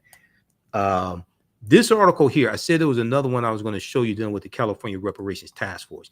What they're doing in California is fantastic. We know that they're going to, whatever reparations benefits they come up with is going to be distributed based upon African Americans in California being able to trace their lineage back to someone who came to the U.S. prior to 1900. Okay, prior to 1900. If your ancestors came in 1902, you're out of luck. It's not going to be for all 2.6 million people. It's not going to be for all 2.6 million African Americans in California. Why? Number one is because in California, there's a law that bans race-based policies. In the state of California, there's a law that bans race-based policies. So you can't give reparations to all African Americans. But to get around that law, they're going to do it based upon lineage, being able to trace your lineage back to an African American who arrived prior to 1900. So they're dealing with the people who were harmed as opposed to just all African Americans, because you can't have race-based programs. The other thing that's important to note, and a lot of people don't know this, we talk about this on the African History Network show because we deal with like real substance. Because of Title VI of the 1964 Civil Rights Act, non-discrimination and federally assisted programs, at the federal level, it's illegal to have race-based programs. You can have programs for minorities, but it's illegal to have race-based programs at the federal level. So I encourage, let me see, is this the right one? It's the one I want here. I want Title VI here. I'm going to show you something here that a lot of people don't know. We've talked about this here recently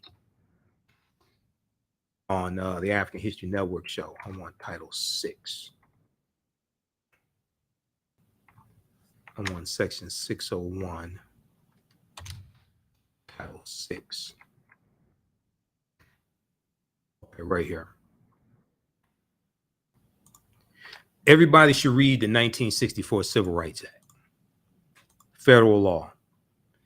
It took 9 years from when the Montgomery bus boycott started to get the 1964 Civil Rights Act. Go to archives.gov where you can read all this stuff. The U.S. National Archives, archives.gov, Civil Rights Act of 1964. Okay. If you go to Title VI, and the Civil Rights Act did a lot of things. It banned discrimination when it came to employment, which deals with economics for African Americans. It banned discrimination when it came to public services and public accommodations, things like that. Okay. It also created the Equal Employment Opportunity Commission, the EEOC. That's all from that one federal legislation, 1964 Civil Rights Act. Title VI, non-discrimination and federally assisted programs. This is why if we ever get reparations, it's not going to be for all African Americans. Some of our people haven't figured this stuff out yet.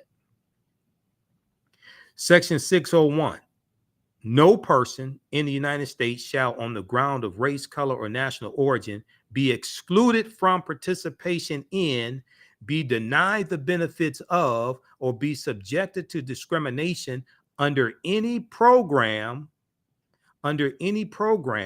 or activity receiving federal financial assistance. This is why you can't have policies just for Black people. And I see people putting out so-called black agendas saying they want race-specific policies. Obviously, you ain't consult with an attorney. Because if you had consulted with an attorney that actually like passed the bar or even just passed law school, they would have told you that's illegal. This is why we need to study law also. Because a lot of this stuff people saying they want, you ain't going to get. It's not going to happen. It's fantasy. Read Title VI of the 1964 Civil Rights Act, non-discrimination and federally assisted programs. It's put in there because we were being discriminated against for decades from federal programs. Now, you can have programs for minorities. People think minority set-asides is a bad thing. That means you don't understand law. That you get what we should focus on, we should ask the question, when you have minority programs and minority set-asides, why aren't African Americans focused on becoming the majority of the minorities getting the benefits? Why aren't we focused on becoming the majority of the minorities getting the set-aside contracts? My thinking is different because I actually managed African American owned companies that had government contracts. And we had minority business status. And when you submit bids, you get extra points on the bid if they grade the bids based upon a point system, like 100 points, things like this. You get extra points for being a minority owned business, especially if you have your certification. Because we had contracts in the city of Detroit, County of Wayne, and the state of Michigan. So we went through the verification process, and we got they have certifications, small business certification, women-owned business, minority-owned business, things like this. You get extra points on the bids. I've put together bids that we've won. So when I hear people talking about, I don't want minority set-aside program, you're a damn fool. I'm just telling you, you have no experience in this. You have no experience in it. That's a benefit. We should be focusing on being the majority of the minorities getting the contracts, getting the benefits. You're gonna let Latinos and Asian Americans take all of it? That's why you try to get a fantasy called reparations, and because of Title VI, that all African Americans are not gonna get reparations, and you're gonna need 60 votes in the Senate to get reparations, which means you're gonna need some Republicans. Show me some Republicans that support reparations. No Republicans in the House of Representatives support reparations. Out of about 215 of them, none, not even the black Republicans support reparations. Senator Tim Scott, the only black Republican in the Senate, say he's not voting for reparations. If the black Republican doesn't vote for reparations, how many white ones you think gonna vote for it? Very few people want to have these conversations. These are the type of conversations we need to have when we celebrate Juneteenth, so we can separate fact from fiction, and our people can stop walking around being pimped by black social media pimps who are lying to them, pushing this nonsense. Okay, so read this here at archives.gov. Spend some time doing some research at the U.S. National Archives. All that information is there. And we deal with the online history classes I teach. We go through, break all this stuff down. Okay. 1964 Civil Rights Act. You can also read the 1965 Voting Rights Act. Did you know that if you go to justice.gov, you can read about the Hate Crimes Act? Okay.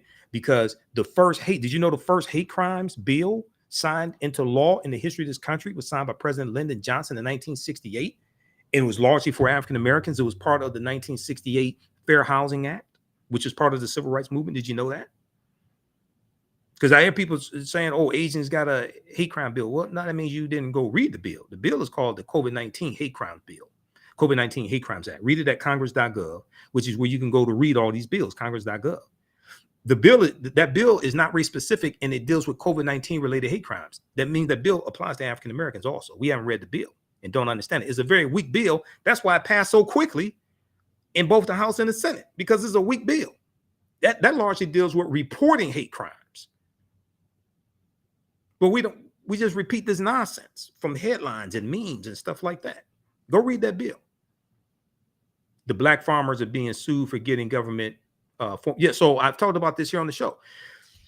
the black farmers being sued, and that wasn't even $4 billion they were getting. That was $4 billion in debt forgiveness. Okay. See, nobody wants to talk about lawsuits that are going to happen to block reparations if reparations takes place, and which is a long way off, because a lot of these arguments people are making for reparations are not even legal arguments, so they're not. That's another conversation, but that's not going to happen. But when we look at African American farmers, I've talked about this before. I've talked to John Boyd, president of the Black Farmers Union, when I'm on Roland Martin Unfiltered. There was $4 billion in debt forgiveness for Black farmers, Latino farmers, Native American farmers, etc. This was part of the $1.9 trillion American Rescue Plan that no Republicans in the House or the Senate voted for. And that part of the bill was put into the bill by Raphael Warnock and Senator Cory Booker and other Democratic senators. They put this into the bill. NBC News, NBCnews.com, judge orders temporary halt to $4 billion federal loan relief program for farmers of color. Okay. Now, what happened was you had about 11 lawsuits from white farmers. About 11 lawsuits from white farmers who said their constitutional rights were being violated because they couldn't take advantage of this debt forgiveness. This wasn't $4 billion in cash they were given. This was for giving $4 billion in loans that they already had. A federal judge in Wisconsin has ordered a temporary halt to a $4 billion federal loan relief program aimed at addressing long-standing inequities. Pay attention to this, because people talk about getting reparations, but they don't talk about keeping reparations when it gets challenged in court. And Donald Trump has nominated 1/4 of the federal judges, and you have a 6-3 conservative majority court. Nobody wants to have this conversation. A federal judge in Wisconsin has ordered a temporary halt to a $4 billion federal loan relief program aimed at addressing long-standing inequities for farmers of color after a legal challenge by white farmers who argue the policy discriminates against them.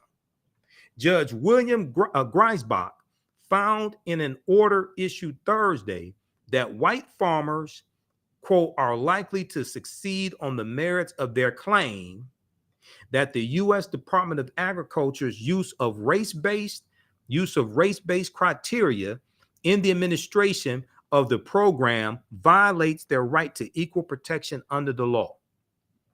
He issued a temporary restraining order blocking the Department of Agriculture from proceeding with the loan relief payments. A department spokesman, Matt Herrick, told NBC News, "We respectfully disagree with this temporary order, and the U.S. Department of Agriculture will continue to forcefully defend our ability to carry out this act of Congress," etc. All right. The plaintiffs in the case, 12 farmers from 9 states, 12 white farmers from 9 states, had filed suit against the U.S. Department of Agriculture over the roughly $4 billion set aside for loan forgiveness. It wasn't $4 billion cash. What do you think will happen if reparations ever becomes federal law, gets signed into law by a president? They're going to be lawsuits filed the next day to block it. And then you're going to have to litigate it in court. That's why reparations, whatever legal arguments you make for reparations, and they need to be legal arguments. Just saying then this may go outside the circumference of some people's awareness. Just because you disagree with it or don't like it does not mean it's not true. And I'm gonna put out a challenge. I want people to provide the evidence. I'm all for reparations, but I'm for making legal arguments for reparations. Not a lot of this nonsense floating around. Saying that we worked for free for 246 years or whatever, however long you want to say, during slavery, saying we worked for free and never got paid, therefore we should get reparations. That's a moral argument for reparations. Yes, slavery was wrong. Yes, we should not have been enslaved. Yes, we should not have been forced to work for free. But it was legal to, one, enslave African people, Two, in this country. Two, it was legal not to pay them. So when your argument for reparations, or your main argument for reparations, or when you go to lawmakers and argue reparations, is saying our ancestors, because all the former slaves died in the 1950s. Let's be clear. None of us were there. All the former slaves died in the 1950s. Okay. So when we say our ancestors worked for free for 246 years, therefore we should receive reparations compensation, repairing the damage, things like this. What law are you citing that slaves were supposed to be paid? Show it to me. What colony was it in? What year? What state was it in? Was it federal law, state law? Was it in a county? Was it in a colony? Different colonies had different laws. Just because you have one law in one colony doesn't mean it applied to all the other colonies. What law are you citing that slaves were supposed to be paid when you go to lawmakers who legislate law, and the foundation of law in this country is the U.S. Constitution? Article 6 of the Constitution says that the U.S. Constitution, all the previous treaties and all the subsequent treaties are the supreme law of the land. There are legal arguments to make for reparations. That's not one of them. When you look at Article 1, Section 9, Clause 1 of the U.S. Constitution, which led to the international transatlantic slave trade being abolished, which we see come up in the United States versus the Amistad U.S. Supreme Court case of 1841, and those Africans, Joseph Q, and those other Africans from Sierra Leone win their freedom because the U.S. Supreme Court rules that it was illegal for that ship to come into the U.S. waters because the international transatlantic slave trade had been abolished, and it was illegal for those Africans to be captured. Because the European nations entered into international treaties, including the United States, entered into international treaties to abolish the international transatlantic slave trade. Okay, we're going to go back to archives.gov here for just a minute because I got to get out of here because I have to do a radio show interview at 10 p.m. I got to do a radio show interview shortly here and get ready for that. I ain't planning to be on this long. So let's just look at this quickly, okay? This is archives.gov, U.S. National Archives, Amistad case. This is about the Amistad slave ship, U.S. versus Amistad, 1841. In February of 1839, Portuguese slave hunters abducted a large cargo of Africans from Sierra Leone and shipped them to Havana, Cuba, a center for the slave trade. This abduction violated, pay attention to this, this abduction violated all of the treaties then in existence. They're talking about international treaties because the United States in 1807, 1808 entered into international treaties with the other European nations to abolish the international transatlantic slave trade, which meant capturing Africans, going into Africa, capturing them, and then also taking them into other countries to sell them. That was abolished. Now, they kept violating this, but it was abolished. Then March 2nd, 1807, the U.S. Congress abolishes the international transatlantic slave trade. It goes until January 1st, 1808, which is rooted in Article 1, Section 9, Clause 1 of the U.S. Constitution. Okay. And it stated that the earliest that the international transatlantic slave trade could be abolished was 1808. Okay. And if we look at Cornell University has it, Constitution Congress. Okay. I'll show you the actual text. We'll look at congress.gov, which is where you can go to read the bills. But Cornell University's website has information on this also. Okay, but I'll show you that here in just a second. Cornell University's law school's website, and then thought.com, but I'll show you the information here at congress.gov, which is the U.S. Congress website. So we'll look at that here. We'll look at that language here briefly.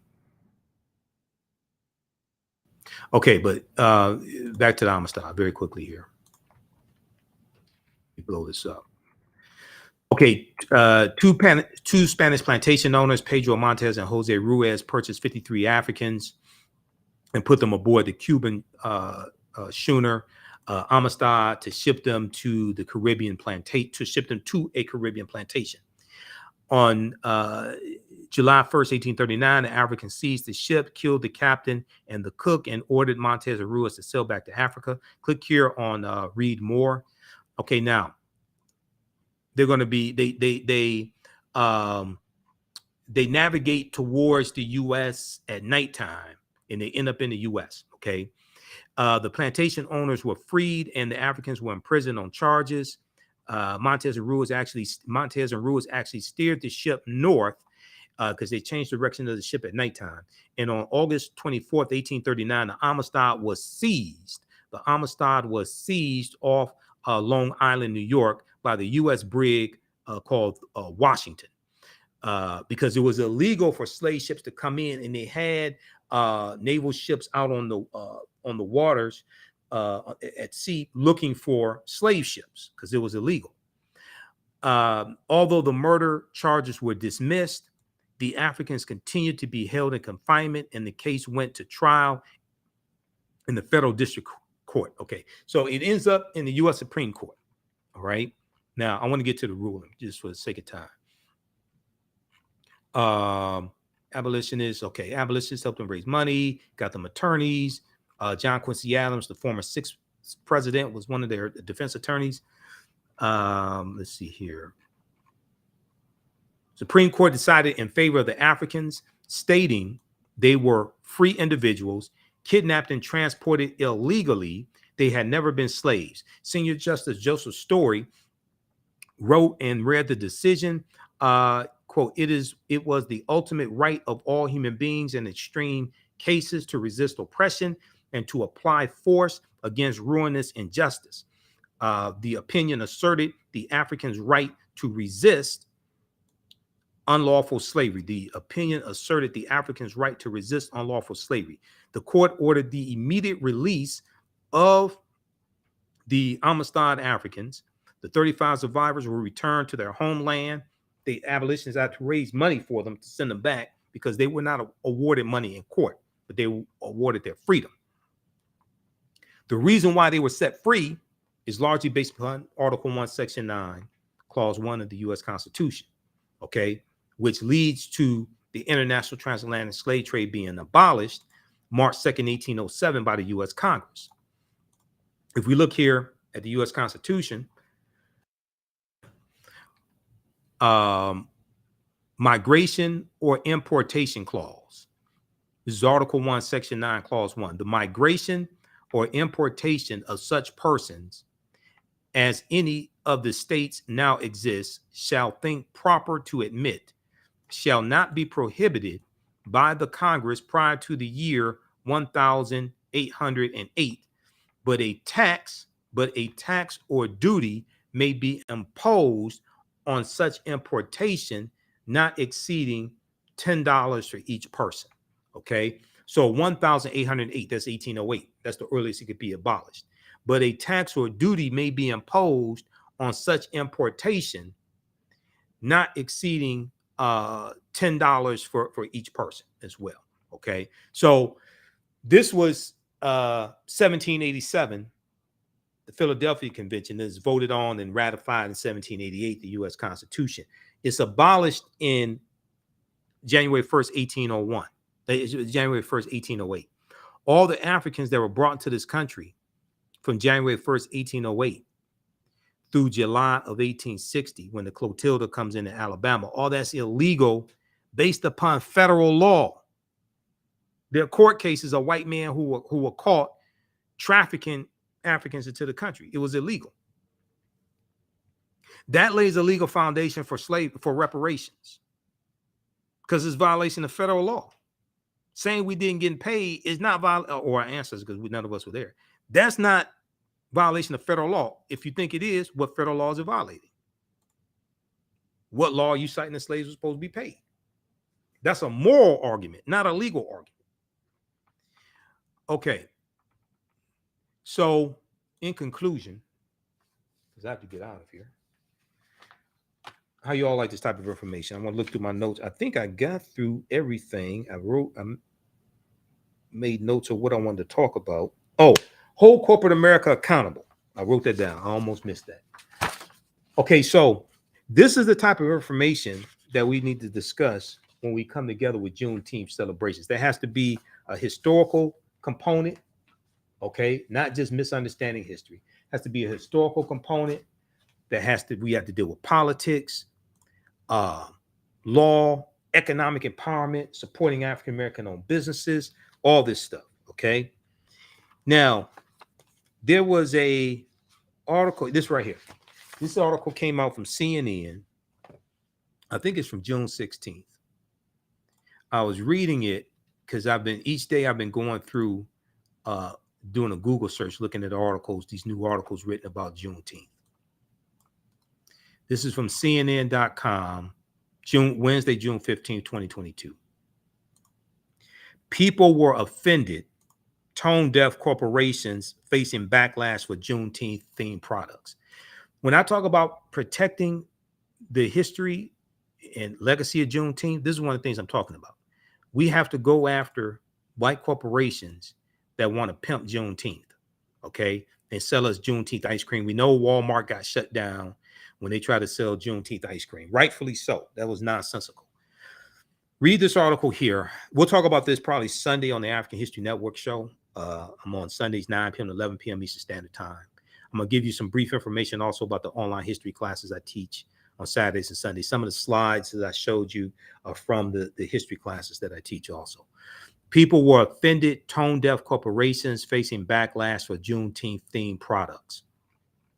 Okay. So they talk about Charlisa Starks Richardson was disappointed when she learned that the beloved Children's Museum in her community was selling a watermelon salad in celebration of Juneteenth. Okay. Starks Richardson, who often took her daughter to the Indianapolis Children's Museum growing up, said she expected the museum would be more focused on educating the public about Juneteenth, which celebrates the emancipation of enslaved Black Americans. Well, it's really dealing with slaves in Texas, especially Galveston, Texas, getting the news that they were free. Okay, we've already dealt with all that. She thought the museum would deal with some history instead of serving themed foods. Okay, to make matters worse, she said, watermelon has historically been used as a racist trope about Black Americans. Okay, so just very quickly here, dealing with watermelons. There was a broadcast I did a few years ago that dealt with how, first of all, watermelons come from ancient Egypt, going back to about 5,000 years ago, number one. Okay. Number two, there was a broadcast I did dealing with how watermelons became a racist trope. Okay. And it dealt with after slavery ended. And I'm going to see if I could pull this up. Watermelon stereotype. It dealt with after slavery ended and how during slavery had little gardens and things like this and can make money afterwards. That was one of the main crops we were selling, and then it became a racist trope. It became let me see this article here. They want me to sign up for another subscription. Too many subscriptions. Okay, let's see here.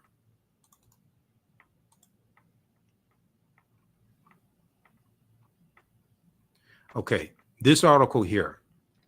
This is one of the articles I cited a few years ago when I talked about watermelons and how it became a racist trope. From TheAHNShow, how watermelons became a racist trope. Before its subversion in the Jim Crow era, the fruit symbolized Black self-sufficiency. okay, before its subversion in the Jim Crow era, which is a period of history that we need to study. And then in the class I teach on Sundays, from the Civil War to the Civil Rights Movement and Black Power, 1865 to 1968, that's a period of history that we look at. Okay, Raymond C. Brown, Raymond A. Brown, okay. There was a song by a man named Harry C. Brown. Harry C. Brown, 1916, Columbia Records. N-word, love a watermelon, ha ha ha. It's on YouTube. Go listen to it. N-word. This is one of the attacks in watermelon being a racist trope. That song, N-word, love a watermelon, ha ha ha, recorded on Columbia Records by Harry C. Brown, became a big hit in America, and it was making fun of African Americans and us eating watermelon. But white people eat watermelon also. It's not a problem for white people to eat watermelon, just for us. Okay, let's look at this here. Do I have it up?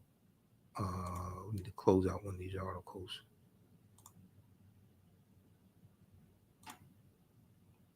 Okay, to make matter, okay, here, I want to go to this one here. Okay, it's, I want to skip past some of this stuff here. While mainstream media figures deride these instances of racism, or at least racial insensitivity, don't white people like watermelon too? Because these conversations tend to focus on the individual intent of the cartoonist, coach, or MC, it's all too easy to exculpate them from blame, because the racial meaning of the watermelon is so ambiguous. But the stereotype that African Americans are excessively fond of watermelon emerged for a specific historical reason and served a specific political purpose. Emerged for a specific historical reason and served a specific political purpose. The trope came in full force. Pay attention to this. The racist trope of African Americans loving watermelon and somehow that being negative. The racist trope came in full force. Not full force that was with Lisa in the Coat Jam. That's a different full force. The racist trope came in full force when slaves won their emancipation during the Civil War. Free Black people grew, ate, and sold watermelons, and in doing so, made the fruit a symbol of their freedom. Southern whites, threatened by African Americans' newfound freedom, responded by making the fruit watermelon a symbol of Black people's perceived uncleanliness, laziness, childishness, and unwanted public presence. The racist trope then exploded in American popular culture, becoming so pervasive that its historical origin became obscure. So meaning that the stereotype of African Americans eating watermelon and showing pictures of us eating watermelon, things like that becoming a stereotype became so pervasive in America that people forgot the origin of the stereotype. It was rooted in Black self-sufficiency. Few Americans in the year 1900 would have guessed the stereotype was less than half a century old. Okay. And then, okay, so read the rest of that. And then this article here from National Geographic, the 5,000-year-old secret history of watermelon.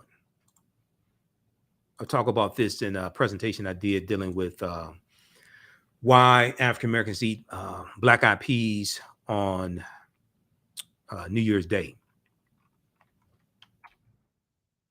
And we dealt with some foods that you think are American but are really African. This article right here.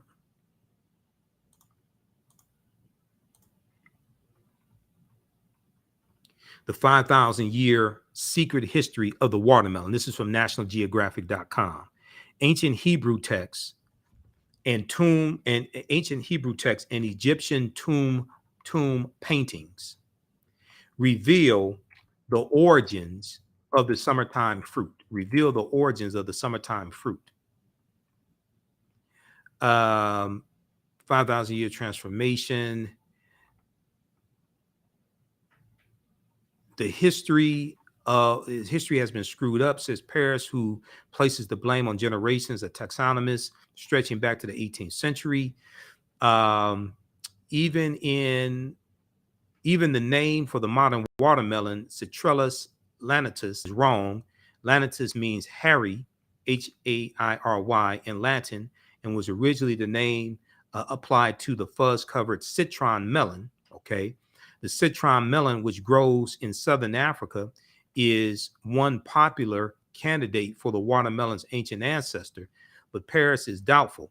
He's found evidence that the Egyptians began growing watermelon crops around 4,000 years ago, which predates farming in southern Africa. Or I'm not sure which timeline they're looking at, but okay. So read this article here. But we're talking about watermelons dating back 5,000 years ago in ancient Egypt.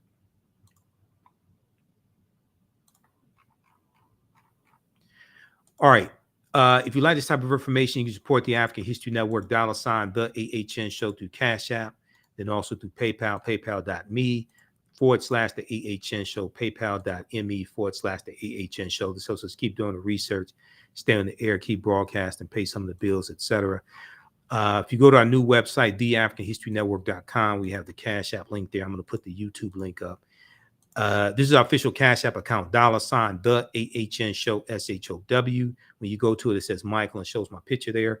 These other ones here are fake African History Network Cash App accounts. There's some other ones. There's a new fake one I just saw yesterday that is $ the AHNShow at gmail.com. That's our email address, but that's not our Cash App tag. I've opened up I've had Cash App open up an investigation because there are a number of fake African History Network Cash App accounts out there that are stealing money from us. This is our only Cash App account, $ the AHNShow.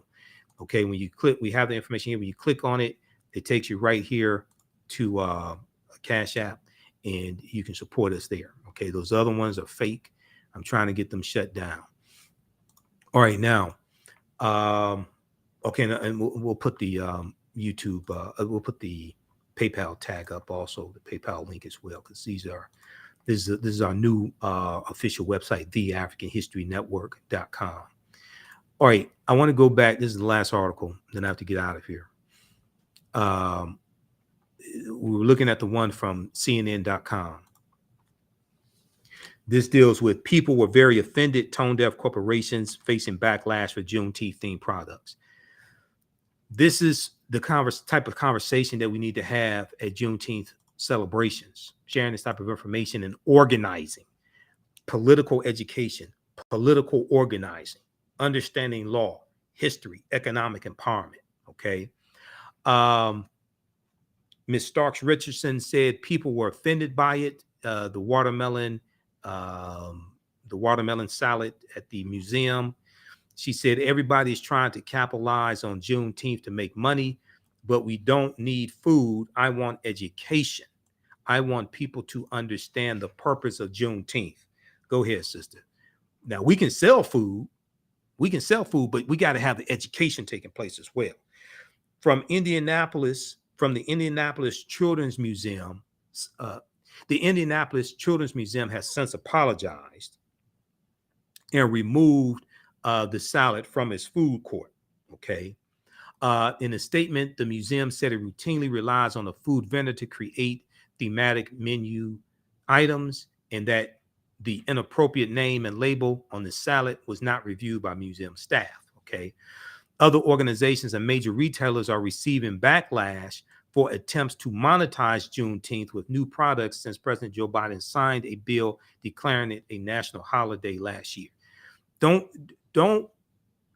there enough national holidays, enough stuff up there for white corporations to pimp? Don't they have enough Don't they have enough out there to pimp that they don't have to do that to Juneteenth? I'm just saying. But this is why we have to correct the history and protect the history of Juneteenth. From the Indianapolis Children's Museum's watermelon salad to Walmart swirled red velvet and cheesecake flavored ice cream to Dollar Tree's Pan-African themed plates and napkins, inclusion experts say corporations are missing the mark. Inclusion experts, and I made a note of this to talk about this. Inclusion experts are saying that corporations are missing the mark with Juneteenth by failing to provide any historical context with these items. The companies don't appear to have considered how they could promote stereotypes or offend Black people, experts say, because they ain't consult with African Americans. Okay. Some social justice activists also insist the efforts are more performative than genuine and don't address the systemic inequalities that demonstrators marched for in 2020 after the death of George Floyd and Breonna Taylor, etc. See, this goes to policy. We have to leverage Juneteenth being a federal holiday to educate people, also educate people on policies that are beneficial for African Americans. And if it's beneficial for us, it's beneficial for America. But then this also relates to who we vote into public office. Now, and not just who African Americans vote in public office, but Americans in general.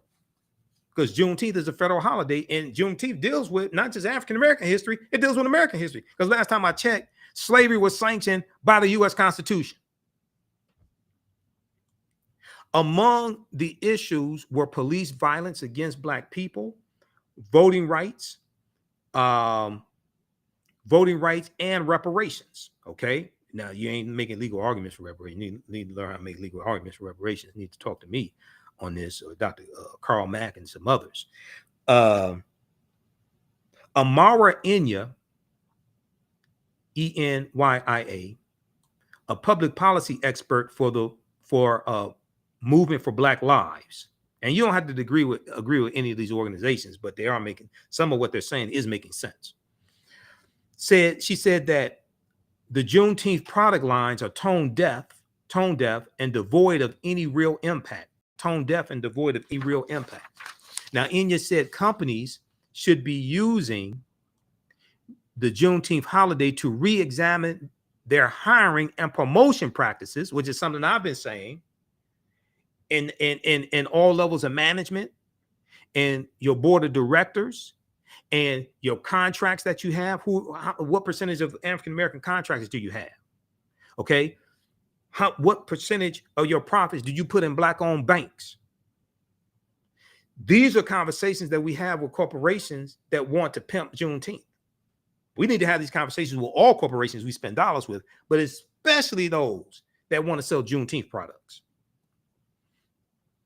Their hiring and promotion practices to ensure they are being more inclusive of Black applicants and employees. But we're talking about senior level management. We're talking about executive management. We're talking about contractors. What percentage of your advertising dollars are you spending with Black-owned media, radio stations, TV stations, thegrio.com, online platforms, things like this? How many African American owned advertising agencies are you using? See, that is redirecting dollars that we spend with corporate America, redirecting that to African American owned businesses. That's one of the ways to grow African American owned businesses, so they can scale up and hire more people and have more resources, as opposed to 95% of our businesses having one employee, the owner. Quote, what people are demanding is not a new ice cream flavor or a new salad or any other symbolic gesture that really is just about generating profit for a commercialized holiday, Amara Enya said. What Black folks have been demanding are structural and systemic changes to the systems in this country that have been harmful and oppressive. These are the conversations we have to have during Juneteenth, and those conversations have to then lead to action. This is a time for political organizing.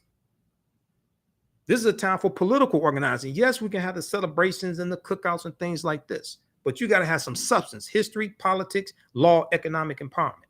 Some experts say the Juneteenth themed foods and products show corporations are suddenly trying to commercialize a holiday that African Americans have celebrated since June 19th, 1865. Well, really, we know 1866, they really started celebrating it annually. But we've been celebrating it since 1866. Commercialize a holiday that Black Americans have celebrated since June 19th, 1865, when Union Major General Gordon Granger announced the end of, it wasn't the end of slavery in Galveston, Texas, Lord, please. It wasn't that's when they got the news. Okay, that wasn't the end of slavery in Galveston, Texas. That wasn't the end of slavery in Texas. He did go into Galveston. He went throughout Texas delivering it. That wasn't the end of slavery, in accordance with Abraham Lincoln's Emancipation Proclamation. Now, across the U.S., African-American families who honor the holiday traditionally host cookouts, music festivals, like the parade and 3-day music festival they have in Atlanta that I go to sometimes, and I'm a speaker there, prayer services, and rodeo events. Some also indulge in red food and drink, which represents the bloodshed during enslavement, especially the red food, the bloodshed during enslavement. Now, Stephanie Leonard, an assistant professor of management at Howard University, who specializes in workplace diversity, equity, and inclusion, said corporations should not be profiting off the culture of marginalized groups. Go ahead, Stephanie. See, this is what I'm talking about. This is why we have to correct the history of Juneteenth and protect the history and legacy of Juneteenth. I said last year, we need to go after any of these corporations that want to pimp Juneteenth and sell Juneteenth products and all this stuff. Because traditionally, for Juneteenth, you had Black-owned vendors, Black businesses, things like this, doing business and being represented at Juneteenth festivals and things like this. And now white corporate America is going to come in and pimp Juneteenth, and they're not going to do systemic changes, okay, in their hiring practices and who gets contracts and where you put your money and where you spend your advertising dollars, things like this. You just want to pimp Juneteenth, make more money? No.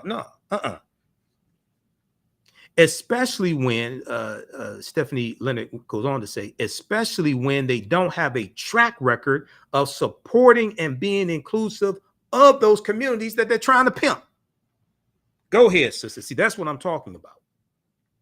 Corporations, she said, can be more thoughtful in how they honor Juneteenth by doing more research and appointing a Black-led committee, appointing a Black-led committee that is invested in educating the public about the holiday. Juneteenth is an opportunity to give America the massive history lesson that it needs. At the same time, it's a history lesson that Republicans are passing laws in state legislatures to keep this history to varying degrees from being taught in schools K through 12. Stephanie Leonard said she called it tokenism. She called it tokenism when companies rely solely on 1 or 2 Black employees to decide how Juneteenth should be marked.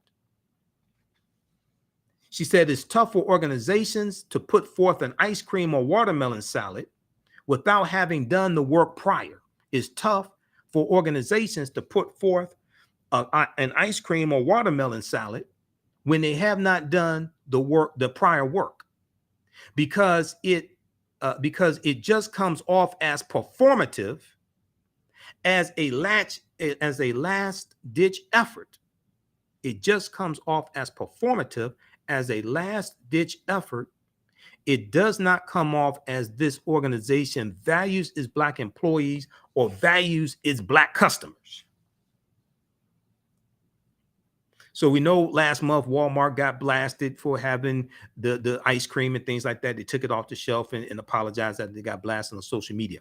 Now, one critic accused Walmart of capitalizing on Black culture and said the retailer can better honor Juneteenth by promoting products by Black-owned brands. Walmart later apologized for the ice cream and removed it from their shelves, rightfully so. Quote, Juneteenth holiday marks a celebration of freedom and independence. Walmart spokesperson said African Americans were not independent. It is a celebration of freedom. We still not independent because about 95% of about close to 98%, 97, 98% of African Americans primarily work for white people. You may have a side business, but that ain't what's paying all the bills. It's primarily work for white people. Okay. So I'm not criticizing African Americans who work for white people. You need that because our dollars finance those companies. Our dollars pay for the stock purchase plans, pay for the healthcare plans, pay for all the benefits they get. The dollars we spend with those corporations, we need to work for those corporations to take advantage of that. But also we need to scale up and redirect those dollars that we get from white businesses that we work for, redirect a greater percentage of those dollars to African American owned businesses. However, we received feedback that a few items caused concern for some of our customers, and we sincerely apologize. We're reviewing our assortment and will remove items as appropriate. Okay, now, lastly here, okay, Dollar Tree faced criticism on social media when it shared a post about Juneteenth product line that included plates, cups, napkins in Pan-African colors, red, black, and green, with the word "Celebrate Freedom." Now, Lauren Tucker, an inclusive leadership consultant, said major corporations are not giving Juneteenth the thought, research, and care it deserves. Lauren Tucker compared products to companies simply checking a box that says they recognized the holiday. Selling red foods without providing historical context shows the retailers really don't understand the meaning behind this commemoration, Lauren Tucker said. Absolutely correct. Quote, these are meaningful in terms of articulating both the pain and suffering of Black Americans, African Americans, but also the celebration of freedom, Lauren Tucker said. And without contextualizing these foods by the context, by the history, you are just perpetuating more pain, more frustration, and signifying that you don't really understand or care about the history. Go ahead, sister. That's what I'm talking about. Okay. Read the rest of this here. She said companies should look to bring in independent consultants, research Juneteenth, and survey their customer base. Before putting out products for a culturally significant holiday such as Juneteenth. She said we need to start taking our history much more seriously. Absolutely. As a historian, I totally agree with that. We need to start taking our history much more seriously in the marketing and business community and provide a platform for people to understand what these events mean to us as Americans. All right. So read the rest of this article here. Wednesday, June 15, 2022. People were very offended, tone deaf. Corporations facing backlash for Juneteenth themed products. All right, look, be sure to register for the online history classes I teach on Saturdays and Sundays. And we have, I'm teaching it this weekend also for Juneteenth. So we have some special sessions Saturday morning. Normally, my Saturday class, Ancient Kemet, the Moors, and the Ma'afa, Understanding the Transatlantic Slave Trade. Normally, I do that on Saturdays, 2 p.m. to 4 p.m., but we're going to do 10 a.m. Eastern Standard Time. We'll do an hour, and you can, as soon as you register, you can watch the other archived information because we do the sessions live. All the sessions are archived and recorded. The second class that I teach from the Civil War to the Civil Rights Movement and Black Power, 1865 to 1968. We're doing that which is normally 2 p.m. to 4 p.m. on Saturdays, but we're doing a special session 7 p.m. On Sunday, June 19th, 7 p.m. Okay, so you can register at TheAHNHistoryNetwork.com, our new website, TheAHNHistoryNetwork.com. We also have a bundle pack where you can register for both courses for $100. They're regularly $130 each. Okay. And we do the sessions live. All the sessions are archived and recorded, so you can go back and watch it anytime. Okay. So visit our website, TheAFricanHistoryNetwork.com, TheAfricanHistoryNetwork.com. We have the information there. And then also we have the my Juneteenth lecture as well that I showed you at the beginning here. It's about a 2.5 hour lecture I've done dealing with the real history of Juneteenth. We go deep into it. This one right here. So when you scroll down a page, lecture titles from Michael Imhotep, click right here. It's $10. We also have it in digital download format for $5. Juneteenth History, Emancipation Day, not Independence Day. We got our 40 acres in the Mule, Dr. King's Poor People's Campaign. We're coming to get our check. Gather information here. I'll post a link here. You can order this. We have these DVDs shipping out, these lectures shipping out this weekend, and it's a two DVD lecture. So it's 2 DVDs that you get. All right, we have to get out of here. Remember, right now is correct wrong behavior. Thanks for tuning in. Follow us here on our Facebook fan page, The African History Network. Turn on live notifications so you know when we go live. Follow us on YouTube, Michael Imhotep on YouTube. Turn on live notifications. Right now is correct wrong behavior. Is not over till we win. Wakanda forever. And we'll talk to you.